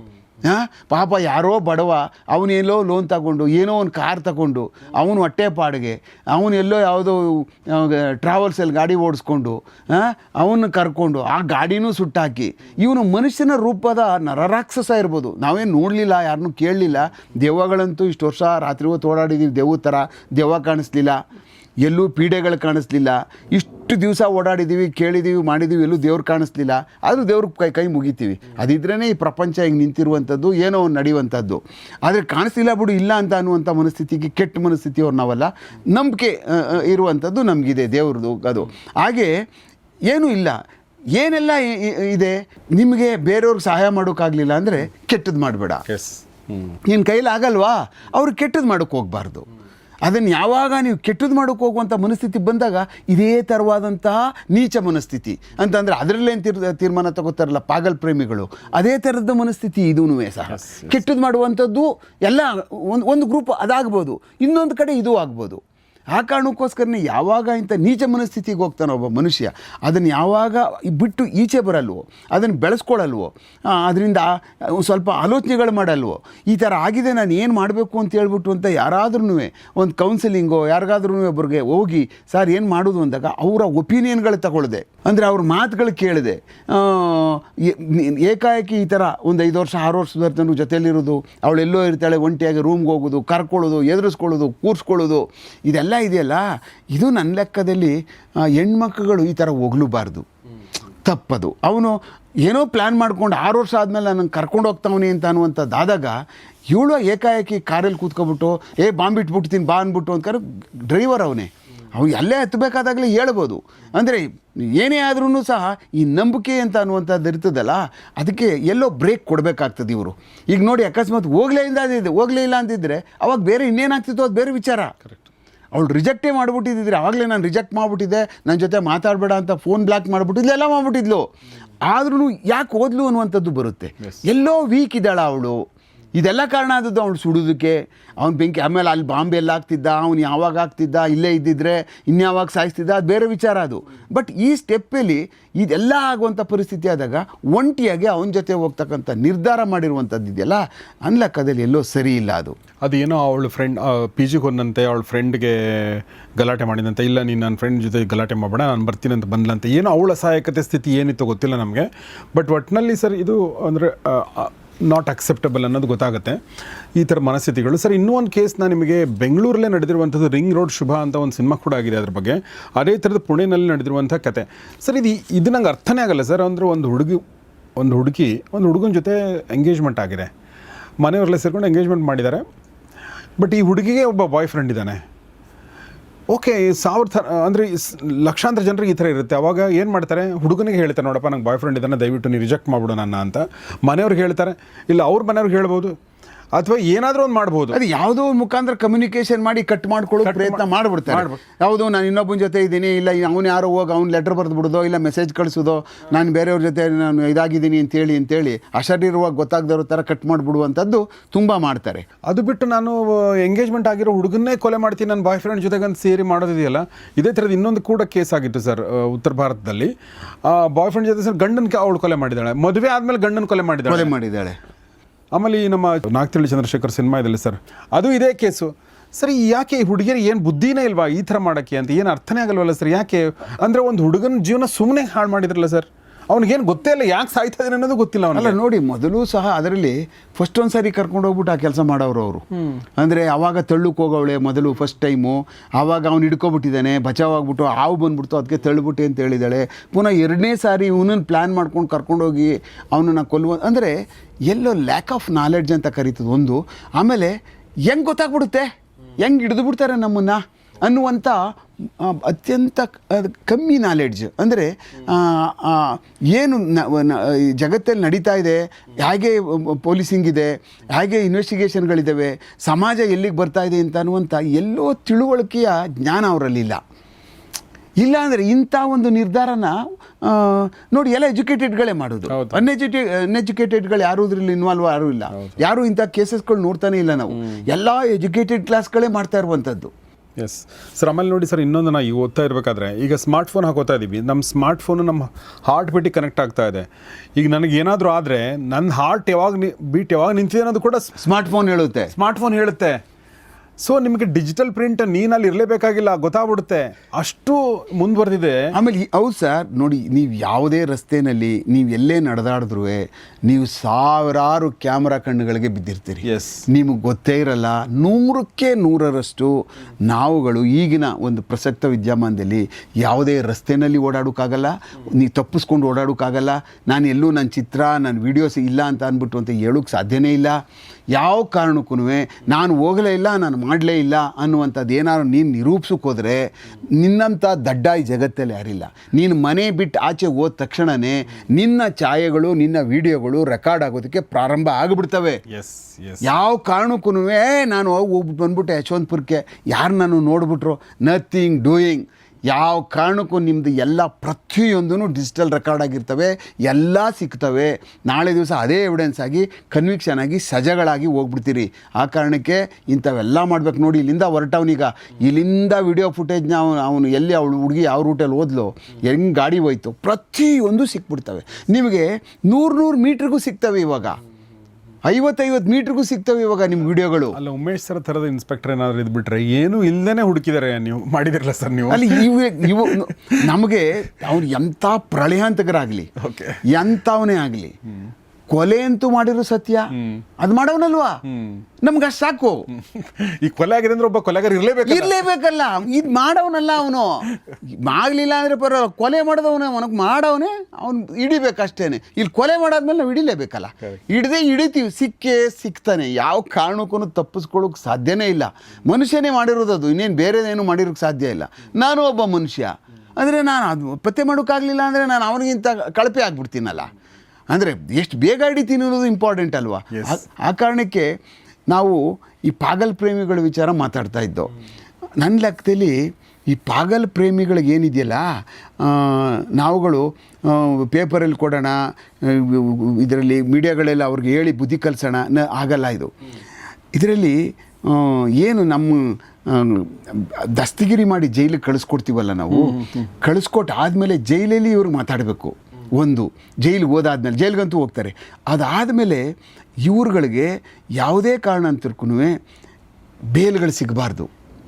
ಟ್ರೇಲ್ ಮುಗಿಯುವವರೆಗೂ ಒಳಗೆ ಇರಬೇಕು. ಇಲ್ಲ ಅಂದರೆ ಮುಂದೆ ಬಾಗಿಲಲ್ಲಿ ಹೋಗ್ತಾರೆ, ಪಾಗಲ್ ಪ್ರೇಮಿಗಳು ಹಿಂದಲ ಬಾಗಿಲಲ್ಲಿ ಈಚೆ ಬಂದುಬಿಡ್ತಾರೆ. ಹಿಂಗೆ ನಿಂತಿರ್ತಾರೆ ಅವ್ರನ್ನ ಬಿಡಿಸೋದಕ್ಕೆ. ಆಯಿತು, ಏನು ಮಾಡೋಕ್ಕಾಗಲ್ಲ, ಪ್ರೊಫೆಷನ್ನು ಅದು ಅವ್ರ ಕೆಲಸ ಅವ್ರು ಮಾಡ್ತಾ ಇರ್ತಾರೆ. ಇದೆಲ್ಲ ಸಾಮಾಜಿಕ ಜವಾಬ್ದಾರಿ, ಇದು ನಮ್ಮದು ಸಾಮಾಜಿಕ ಹೊಣೆಗಾರಿಕೆ. ಇದು ಸಮಾಜವನ್ನು ಶುದ್ಧೀಕರಿಸಬೇಕು ಅಂದಾಗ ನಾವೆಲ್ಲ ಒಟ್ಟಿಗೆ ಸೇರಬೇಕಾಗ್ತದೆ. ಇಲ್ಲ ಅಂತಂದರೆ ನೀವು ಪೊಲೀಸವ್ರು ಏನು ಮಾಡ್ಕೊಡ್ರಿ, ನೀವೇನು ಅದೇನು ಮಾಡಿರಿ, ನಾವು ಇದು ಹಂಗೆಲ್ಲ ಆಗಲ್ಲ ಜೀವನದಲ್ಲಿ. ಅದಕ್ಕೆಲ್ಲ ನಾವೆಲ್ಲ ಒಟ್ಟಾರೆ ಸೇರಿದ್ರೆ ಇಂಥವನ್ನೆಲ್ಲ ಕುಕೃತ್ಯಗಳನ್ನ ನಿಲ್ಲಿಸೋಕ್ಕೆ ಸಾಧ್ಯ ಆಗ್ತದೆ. ಅದರಿಂದ ಇವ್ರು ಒಳಗೋದ್ರೆ ಯಾವ ಕಾರಣಕ್ಕೂ ಅವ್ರು ಈಚೆನೇ ಬರಬಾರ್ದು. ಟ್ರೇಲ್ ಆಗಲಿ, ಅದು ಏನಾರು ಹಾಕ್ಕೊಳ್ಳಿ, ಟ್ರೇಲ್ ಮುಗಿಯುವವರೆಗೂ ಇವ್ರು ಈಚೆ ಬಂದ್ಬಿಟ್ಟವ್ರೆ ಅಂದರೆ ಇಂಥ ಒಂದು ಕುಕೃತ್ಯಗಳು ಮಾಡ್ತಾರಲ್ಲ, ಇಂಥ ನೀಚ ಮನಸ್ಥಿತಿಯವ್ರು ಇರ್ತಾರಲ್ಲ, ಅವ್ರಿಗೆ ನಾವು ದಾರಿ ಮಾಡಿಕೊಟ್ಟಂಗೆ ಆಗ್ಬಿಡ್ತದೆ. ಹೋದ ಆಗಲೇ ನೋಡಿ, ಆಗಲೇ ಅಲ್ಲಿಗೆ ಇದರಲ್ಲಿ ಐಸ್ ಕ್ರೀಮ್ ತಿನ್ಕೊಂಡು ನಿಂತಿದ್ದಾನಪ್ಪ, ಆಗಲೇ ಈಚೆ ಬಂದ್ಬಿಟ್ಟ ಅಂದರೆ ಅದೇ ಒಂದು ಪ್ರೇರೇಪಣೆ ಆಗ್ಬಿಡ್ತದೆ ಬೇರೆಯವ್ರಿಗೆಲ್ಲ. ಆ ಕಾರಣಕ್ಕೆ ಅಮಾಯಕ ಹುಡುಗರೇ ಆಗಲಿ, ಅಮಾಯಕ ಹೆಣ್ಮಕ್ಳುಗಳನ್ನ ಸಿಕ್ಕಾಬಟ್ಟೆ ಸಾಯಿಸ್ತಾ ಇದ್ದಾರೆ. ನಾವು ನೋಡ್ತಾ ಇದ್ದೀವಲ್ವ, ಪಾಪ ಇರ್ತಾರೆ, ಚುಚ್ಚಿಬಿಟ್ಟು ಸಾಯಿಸ್ಬಿಡ್ತಾರೆ, ತಲೆ ಮೇಲೆ ಕಲೆದಾಕ್ಬಿಡ್ತಾರೆ ಹೆಂಗಸರಿಗೆ, ಸಣ್ಣ ವಿಚಾರಕ್ಕೆ ಗಂಡಸರುಗಳು ಕೊಲ್ಲುವಂಥದ್ದು. ಇವ್ರ ಕೈಲಿ ಕೊಲ್ಲೋಕ್ಕಾಗದೆ ನೋಡಿ. ಈಗ ತಾಯಿ ಕೊಂದುಬಿಡ್ತಾಳೆ ಅವಳು, ತಾಯಿ ಕೊಂದ ತಕ್ಷಣ ಏನಾಗುತ್ತೆ, ಅವ್ರ ಅಪ್ಪ ಅಮ್ಮ ಬಂದ್ಬಿಡ್ತಾರೆ, ಸಡನ್ನಾಗಿ ತಂಗಿನೂ ಅಪ್ಪನೂ ಬಂದ್ಬಿಡ್ತಾರೆ. ಒಳಗೆ ಬರ್ತಾ ಇದ್ದಂಗೆ ಅಪ್ಪನಿಗೆ ಹಾಕ್ಬಿಡ್ತಾಳೆ, ಪುನಃ ತಂಗಿ ಓಡಿ ಬರ್ತಾಳೆ, ಅವಳಿಗೆ ಚುಚ್ಚಿಬಿಡ್ತಾಳೆ, ಇಬ್ಬರು ಬಿದ್ದೋಗ್ತಾರೆ, ಅವ್ರಿಗೂ ಸಾಯಿಸ್ಬಿಡ್ತಾಳೆ. ಅಂದರೆ ಎಂಥ ಮನಸ್ಥಿತಿ ಇರಬೇಕು ಹೇಳಿ. ತಾಯಿನ ಇಡೀ ಫ್ಯಾಮಿಲಿನ ಕೊಂದಾಗ್ತಕ್ಕಂಥ ಒಂದು ಕೆಟ್ಟ ಮನೋಪ್ರವೃತ್ತಿ ಅವಳ ತಲೆಯಲ್ಲಿ, ಅದೆಂಥ ಅವಳಿಗೆ ಜಗತ್ತಲ್ಲಿ ಇಲ್ಲದೆ ಇರತಕ್ಕಂಥ ಪ್ರೀತಿ ಕಾಮ ಅದು ಏನಿದ್ಬಿಟ್ಟಿರ್ತದೆ ಅವಳಿಗೆ. ಅವಳ ಮನುಷ್ಯಳೇ ಅಲ್ಲ ಅವಳು. ಯಾವಾಗ ತಾಯಿ ಕೊಂದಾಗ್ತಾಳೋ, ತಂದೆ ಕೊಂದಾಕಿದ್ಮೇಲೆ ನನ್ನ ಲೆಕ್ಕದಲ್ಲಿ ಅವಳು ಬದುಕೋಗಿ ನಾಲಾಯಕಿ ಪ್ರಪಂಚದಲ್ಲಿ. ಅಕಸ್ಮಾತ್ ಬೇರೆ ಅಪ್ಪ ಅಮ್ಮ ಇದ್ದರೆ ಬೇರೆ ವಿಚಾರ, ಬಟ್ ಅದೇ ಅಮ್ಮ ಅಪ್ಪ ಇದ್ದಾಗ ಆ ಒಂದು ಮನಸ್ಥಿತಿನಲ್ಲಿ ಅವರಿಬ್ಬರನ್ನ ಕೊಲ್ತಾಳೆ ಅಂದಾಗ ಅವಳು ಈ ಭೂಮಿ ಮೇಲೆ ಇರೋಕ್ಕೆ ನಾಲಾಯಕ. ಅವ್ರು ಬದುಕೋಕ್ಕೆ ಏನೂ ಈ ಜಗತ್ತಲ್ಲಿ ಅವಳಿಗೆ ಇದೇ ಇಲ್ಲ, ಅವಳಿಗೆ ಅರ್ಹತೆಯೇ ಇಲ್ಲ ಅವಳಿಗೆ. ನನಗಂಗೆ ಅನ್ನಿಸ್ತದೆ. ಅಂಥ ಮನಸ್ಥಿತಿಗೆ ಹೋದವ್ರಿಗೆ ಅವ್ರು ಯಾಕೆ ಬದುಕಬೇಕು, ಅವ್ರು ಯಾಕೆ ಊಟ ತಿನ್ನಬೇಕು? ಈ ಜಗತ್ತಲ್ಲಿ ಬೆಳೆದಂಥ ಯಾರೋ ಕಷ್ಟಪಟ್ಟು ಬೆಳೆದಲ್ಲ, ಅವ್ರಿಗೆ ಯಾಕೆ ಹೊಟ್ಟೆಗೆ ತುಂಬಿಸ್ಬೇಕು? ಅವ್ರಿಗೆ ಹೋಗ್ಬಿಡ್ಬೇಕು ಅವರೆಲ್ಲ ಅಂಥವರೆಲ್ಲ. ಆಮೇಲೆ ಅವ್ರು ಒಳಗೆ ಹೋದ್ರೂ ಅವ್ರ ಶಿಕ್ಷೆಗಳಾಗಿ ಒಳಗೆ ಕೊಳ್ತೋಗ್ಬಿಡ್ಬೇಕು, ಸಮಾಜಕ್ಕೊಂದು ಮಾದರಿ ಆಗಬೇಕು. ಮತ್ತು ಇಂಥ ಕೇಸಸ್ಗಳಲ್ಲಿ ಭಾಳ ಏನು ನ್ಯಾಯಾಲಯಗಳು ಭಾಳ ಕಟುವಾಗಿ ತೊಗೋಬೇಕು. ಮತ್ತು ಅವುಗಳಿಗೆ ಟ್ರೇಲ್ ಮುಗಿಯುವವರೆಗೂ ಯಾವ ಕಾರಣಕ್ಕೂ ಅವ್ರನ್ನ ಈಚೆ ಬರದೇ ಇರೋ ಥರ ನೋಡ್ಕೊಳ್ಳುವಂಥದ್ದಾದ್ರೆ ಮಾತ್ರ ಏನೋ ಒಂದು ಲೂಪೋಲೆ ಪೊಲೀಸರ ಇನ್ವೆಸ್ಟಿಗೇಷನ್ ಹಂಗೇರಿ ಆಗಲಿ ಲೂಪೋಲು ನೋಡಿ. ಇನ್ವೆಸ್ಟಿಗೇಷನ್ನ ನಾನೊಂಥರ ಮಾಡ್ತೀನಿ, ಗೌರೀಶ್ ನಿಮ್ಮ ಕೈ ಕೊಟ್ಟರೆ ನೀವೊಂಥರ ಮಾಡ್ತೀರಿ, ಆಮೇಲೆ ಇನ್ನೊಬ್ಬ ಕೈ ಕೊಟ್ಟರೆ ಅವನೊಬ್ಬ ಒಂಥರ ಮಾಡ್ತಾನೆ. ಈ ಜಗತ್ತಲ್ಲಿ ಅದಕ್ಕೆ ಪ್ಯಾರಾಮೀಟರ್ಸೇ ಇಲ್ಲ ಇನ್ವೆಸ್ಟಿಗೇಷನ್ಗೆ. ಹಿಂಗೇ ಮಾಡಬೇಕು ಅಂತ ಕೆಲವಷ್ಟು ಇದ್ದಾವೆ ನಮ್ಮಲ್ಲೆಲ್ಲ, ಸ್ವಲ್ಪ ಮ್ಯಾನ್ಯುವಲಲ್ಲಿ, ಅವು ಬೇಸಿಕ್ ಅಷ್ಟೇ. ನೀನು ಹೆಂಗೆ ಮಾಡ್ತೀಯ, ಯಾವ ಥರ ಮಾಡಬೇಕು ಅನ್ನುವಂಥದ್ದನ್ನ ನಾನು ಮಾಡೋದನ್ನ ನೀವು ಸರಿ ಇಲ್ಲ ಅನ್ಬೋದು, ನೀವು ಮಾಡೋದನ್ನ ಯಾವನೋ ಒಬ್ಬ ಸ್ಕಾಟ್ಲ್ಯಾಂಡ್ ಪೊಲೀಸ್ ಮಾಡಿದವನು ಅವನು ಸರಿ ಇಲ್ಲ ಅನ್ಬೋದು, ಇನ್ನೊಬ್ಬ ಯಾವನೋ ಅಮೇರಿಕನ್ ಯಾವನೋ ಪೊಲೀಸ್ ಮಾಡಿದವನು ಅವನು ಸರಿ ಇಲ್ಲ, ಅವ್ನು ಮಾಡಿ ನಾನು ಸರಿ ಮಾಡ್ತೀನಿ ಅನ್ಬೋದು. This is endless program, no endless. ಅದಕ್ಕೆ ಒಂಥರ ಇದ್ದಂಗೆ, ಏನು ಅಮೀಬಾ ಇದ್ದಂಗೆ, ಎಲ್ಲ ಕಡೆನೂ ಕಾಲು, ಎಲ್ಲ ಕಡೆನೂ ಚಲನೆ ಇರ್ತದೆ, ಶೇಪ್ ಅಂತಿಲ್ಲ. ಆ ಕಾರಣಕ್ಕೆ ಗೂಬೆ ಕೂರಿಸ್ಬಿಟ್ಟು ಅಧಿಕಾರಿಗಳಿಗೆ ಭಾಳ ಸುಲಭ ನಮ್ಮ ಮೇಲೆ ಗೂಬೆ ಕೂರಿಸೋದು. ತನಿಖೆ ಸರಿ ಇಲ್ಲ ಅಂದರೆ ಜನ ಎಲ್ಲ ಹಂಗಂತಾರೆ, ತನಿಖೆ ಸರಿ ಇಲ್ವಂತೆ ಬಿಡ್ರಿ ಅಂದ್ಬಿಟ್ಟು ಅಂತ. ಇದು ಹೆಂಗೆ ಮಾಡಬೇಕು ಅಂತ ಅನ್ನುವಂಥದ್ದು ಬೇಕಲ್ಲ, ಅವ್ನು ಮಾಡೋಕ್ಕದು ಅಶಕ್ತಿ ಅಷ್ಟೇ ಅವನಿಗೆ. ನೋಡಿ ಸರ್, ನೀವು ಹೇಳಿದ ಪಾಯಿಂಟ್ ಅಂತಂದರೆ, ಹೇಗೆ ನೀವು ಒಂದು ಕೊಲೆ ಆಗಿದೆ ಅಂದರೆ ಒಬ್ಬ ಕೊಲೆಗಾರ ಇರಬೇಕಂತ ನೀವು ಅನ್ಕೋತಿರೋ, ಅದೇ ಥರ ತನಿಖೆ ಸರಿಯಾಗಿಲ್ಲ, ಹೌದು, ಅದರಲ್ಲೊಂದು ಕೊಲೆ ಆಗಿದೆ ಅಂದಮೇಲೆ ಒಬ್ಬರು ಕೊಲೆಗಾರ ಇರಲೇಬೇಕಲ್ಲ. ಹೌದು, ಓಕೆ. ಮತ್ತು ಈ ವ್ಯಕ್ತಿ ಅಂದರೆ ಪ್ರೈಮಾ ಫೈಸಿ ಏನಾದರೂ ಒಂದು ಕಾಣಿಸಿದಾಗ ಟೆಕ್ನಿಕಲ್ ರೀಸನ್ ಕೊಟ್ಟು ಬೇಲ್ ಕೊಡೋದು ಅಥವಾ ಮಾಡೋದು ತುಂಬ ಈಸಿ ಸರ್, ಭಾಳ ಸುಲಭ ಅಲ್ವಾ? ನಮ್ಮನ್ನು ಕ್ರಿಟಿಸೈಸ್ ಮಾಡಿಬಿಟ್ಟು ಇಲ್ಲ ನಮ್ಮನ್ನು ಏನೋ ಇದು ಮಾಡಿ ಬೇಲ್ಗಳು ನೋಡಿ, ಡಿಸ್ಕ್ರಿಷನ್ ನಾವೇನು ಮಾಡೋಕ್ಕಾಗೋದಿಲ್ಲ. ನಾವು ಅದನ್ನು ಕ್ವಶನ್ ಮಾಡೋಕೆ ನಮಗೂ ಈ ಜಗತ್ತಲ್ಲಿ ಯಾರಿಗೂ ಅಧಿಕಾರ ಇಲ್ಲ. ದೇವರು ಕೊಟ್ಟಿರ್ತಕ್ಕಂಥದ್ದು, ಕಾನೂನಲ್ಲಿ ಬರೆದಿರ್ತಕ್ಕಂಥದ್ದು. ಬಟ್ ಇಂಥ ಒಂದು ನೀಚ ಮನಸ್ಥಿತಿಯವ್ರನ್ನ ಡೀಲ್ ಮಾಡಬೇಕಂತ ಸಮಯದಲ್ಲಿ ಯಾರನ್ನ, ಇಂಥ ಕೊಲೆಗಾರರುಗಳನ್ನ, ಥರ ತಂದೆ ತಾಯಿ ಕೊಲ್ಲುವಂಥವ್ರನ್ನ, ಹಣಕ್ಕಾಗಿ ಕೊಲ್ಲುವಂಥವ್ರನ್ನ ನುಗ್ಗಿ ಸಡನ್ ಪ್ರೊವೊಕೇಶನಲ್ಲಿ ಆಗಿರ್ತಕ್ಕಂಥವಕ್ಕೆ ಅವಕ್ಕೇನು ಇದಿಲ್ಲ ಬಿಡಿ. ಅವ್ನು ಹೊಡಿತಾ ಇದ್ದ, ಅವ್ನು ಹೊಡೆದು ಬಿಡ್ತಾನೆ. ಅಣ್ಣ ತಮ್ಮಂದಿರ ಜಗಳ, ಗಂಡ ಹೆಂಡ್ತಿರು, ಅವಳು ಪ್ರತಿ ದಿವಸ ಜೀವ ತಿಂದು ಕುಡಿದು ಬರ್ತಾ ಇರ್ತಾಳೆ, ರೋಚ್ ಹೋಗ್ಬಿಟ್ಟು ತಲೆ ಮೇಲೆ ಕಲೆ ಎತ್ತಾಕ್ಬಿಡ್ತಾಳೆ. ಅವಕ್ಕೆಲ್ಲ ನಾವು ಏನಮ್ಮ ಹಿಂಗೆ ಮಾಡ್ಬಿಟ್ಟಿದ್ದಿ ಅಂತ ಅಂದ್ಬಿಟ್ಟು ನಾವು ಮಾತಾಡೋಕೆ ಹೋಗೋದಿಲ್ಲ ಅವಳಿಗೆ. ಯಾಕೆಂದ್ರೆ ಅವಳು ಆ ಮಟ್ಟಕ್ಕೆ ಅನುಭವಿಸ್ಬಿಟ್ಟಿರ್ತಾಳೆ ಇವ್ನು ಕೊಡೋ ಕಾಟನ. ಅಂಥವೆಲ್ಲ ಜೀವನದಲ್ಲಿ ಸಮಾಜದಲ್ಲಿ ನಡ್ಕೊಂಡು ಹೋಗ್ತಾ ಇರ್ತವೆ. ಬಟ್ ಇಂಥ ನೀಚ ಮನಸ್ಥಿತಿ ಕೇಸಸ್ಗಳನ್ನೂ ಸಹ ಇದ್ರ ತಕಡಿಗೆ ಹಾಕ್ಬಿಟ್ಟು ತೂಕ ಹಾಕ್ಬಿಟ್ರೆ ರೌಡಿಗಳನ್ನ, ಆಮೇಲೆ ಬಾರ್ಬೇರಿಯನಿಗೆ ರಸ್ತೆಯಲ್ಲಿ ಕೊಲ್ತಾರೆ ನೋಡಿ, ಇನ್ನೊಬ್ಬನ್ನ ಕೊಚ್ಚಾಕಿ ಆ CCTV ಫುಟೇಜಲ್ಲಿ ಸಿಗ್ತವೆ ರೌಡಿಗಳು. ಅಂಥವ್ರನ್ನ ಅವ್ರಿಗೆ ಬೇಲ್ ಅಪ್ಲಿಕೇಶನ್ ಹಾಕುವಂಥದ್ದೇ ನನ್ನ ಲೆಕ್ಕದಲ್ಲಿ ಎಲ್ಲೋ ಅದು ಆ ಕೋರ್ಟ್ಗೆ ನ್ಯಾಯಾಲಯಕ್ಕೆ ಹೋಗಬಾರ್ದು. ಅದು ಆ್ಯಕ್ಚುಲಿ ಅದನ್ನು ಸಲ್ಲಿಸಲೇಬಾರ್ದು.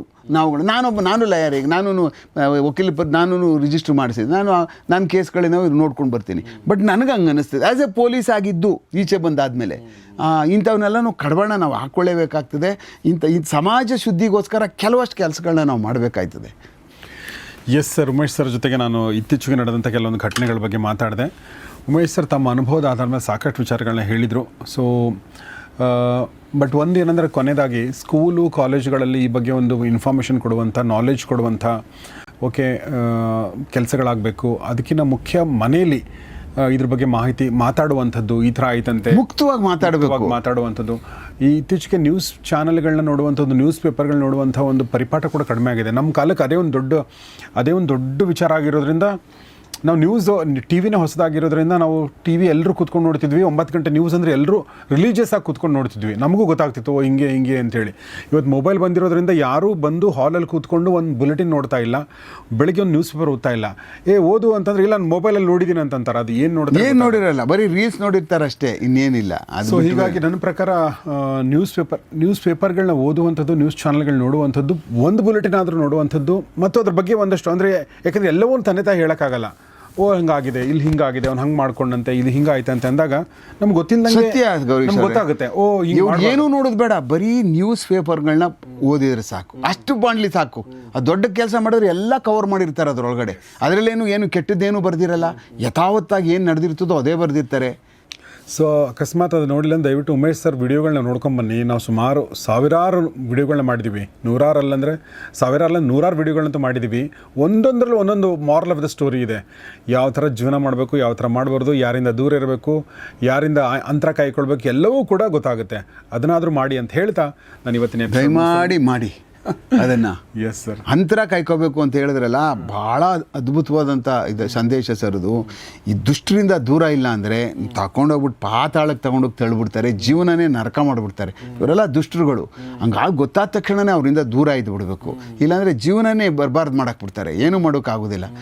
ನೀವು ಹೀಗೇ ಬೆಳೆಸ್ಕೊಂಡು ಅವ್ರನ್ನ ಎಂಟರ್ಟೈನ್ ಮಾಡ್ಕೊಂಡು ಹೋಗ್ತಾ ಇದ್ದರೆ ಸಮಾಜ ಶುದ್ಧೀಕರಣ ಮಾಡೋದು ಭಾಳ ಕಷ್ಟ ಆಗ್ಬಿಡುತ್ತೆ. Very true. ಆಮೇಲೆ ನೋಡಿ, ಇನ್ನೊಂದೇನೆಂದರೆ, ನಮ್ಮ ಸಮಾಜ ಅಂದಮೇಲೆ ದುಷ್ಟರು ಇರ್ತಾರೆ, ಶಿಷ್ಟರು ಇರ್ತಾರೆ. ದುಷ್ಟರು ನಾವು ಹೋಗ್ಬೇಕಾದ್ರೆ ನಮ್ಮ ದಾರಿಗೆ ಅಡ್ಡ ಬಂದೇ ಬರ್ತಾರೆ. ಪ್ರತಿಯೊಬ್ಬರ ಜೀವನದಲ್ಲೂ ಒಬ್ಬ ದುಷ್ಟಿ ಬಂದೇ ಬರ್ತಾಳೆ. ಆ ದುಷ್ಟ ಅಂತ ಗೊತ್ತಾದ ತಕ್ಷಣ ದೂರ ಹೋಗೋದಿದೆಯಲ್ಲ, ಸಾಕು ಆಯಿತು ಓಕೆ ಅಂತ ಹೋಗೋದಿದೆಯಲ್ಲ, ಅದು ಎಲ್ಲಕ್ಕಿಂತ ಮುಖ್ಯ. ದುಷ್ಟ ಅಂದರೆ ಯಾರು? ನಿಮ್ಮ ಏಳಿಗೆನ ಬಯಸ್ತಾ ಇರೋನು. ನೀವು ಚೆನ್ನಾಗಿ ಆಗ್ತಾ ಇದ್ದೀರಿ, ಚೆನ್ನಾಗಿ ಓದ್ತಾ ಇದ್ದೀರಿ, ಚೆನ್ನಾಗಿ ಕಾಣಿಸ್ತೀರಿ, ಸಮಾಜ ನಿಮ್ಮನ್ನು ಗುರುತಿಸ್ತಾ ಇದೆ ಅಂದರೆ ನಿನ್ನನ್ನು ಬಲಿ ಹಾಕೋಕೆ ನಿನ್ನ ಜೊತೆಲೇ ಇರ್ತಾನಲ್ಲ, ಅವನೇ ದುಷ್ಟ. ಅವನು ನಾನು ಎಷ್ಟು ಬೇಗ ನೀನು ಹಾವುಗಿಂತ ಡೇಂಜರ್. ಹಾವು ಕಂಡ್ರೆ ಓಡೋಗ್ಬಿಡ್ತೀರಿ ನೀವು. ಆ ಕಾಳಿಂಗ ಸರ್ಪ ಇದು. ಇನ್ನೆಷ್ಟು ದೂರ ಇಡಬೇಕು ಅವ್ರನ್ನ. ಅವಾಗ ಇಟ್ಟಾಗಲೇ ಏನಾದರೂ ಒಂದು ಸಕ್ಸಸ್ ಆಗೋಕ್ಕೆ ಸಾಧ್ಯ ಆಗ್ತದೆ, ಮುಂದೆ ಹೋಗೋಕ್ಕೆ ಸಾಧ್ಯ ಆಗ್ತದೆ. Thank you very much. Thank you very much. So ಇದನ್ನು ನಿಮ್ಮೆಲ್ಲ ಸ್ನೇಹಿತರೊಂದಿಗೆ ಶೇರ್ ಮಾಡಿ, ನಿಮ್ಮ ಅನಿಸಿಕೆಗಳನ್ನ ದಯವಿಟ್ಟು ತಿಳಿಸಿ. ಮತ್ತು ನಿಮ್ಮ ಸರ್ಕಲ್ ಈ ಥರದ ಘಟನೆಗಳೇನಾದರೂ ನೀವು ನೋಡಿದರೆ, ನೀವು ಕೂಡ ಪಾಠ ಕಲಿತಿದ್ರೆ ಓಕೆ, ನಿಮ್ಮ ಅನುಭವದ ಪಾಠವನ್ನು ಕೂಡ ಕಮೆಂಟ್ ಬಾಕ್ಸಲ್ಲಿ ತಿಳಿಸಿ, ಬೇರೆಯವ್ರಿಗೆ ಅದು ಒಂದು ಪಾಠ ಆಗಲಿ ಅಂತ ಹೇಳ್ತಾ ಇವತ್ತಿನ ಎಪಿಸೋಡ್ ಮುಗಿಸ್ತಾ ಇದ್ದೀನಿ. ನೋಡ್ತಾರೆ ಗೌರಿ ಶಕ್ತಿ ಸ್ಟುಡಿಯೋ, ನೋಡ್ತಾರೆ ಆಫೀಸರ್. ನಮಸ್ಕಾರ.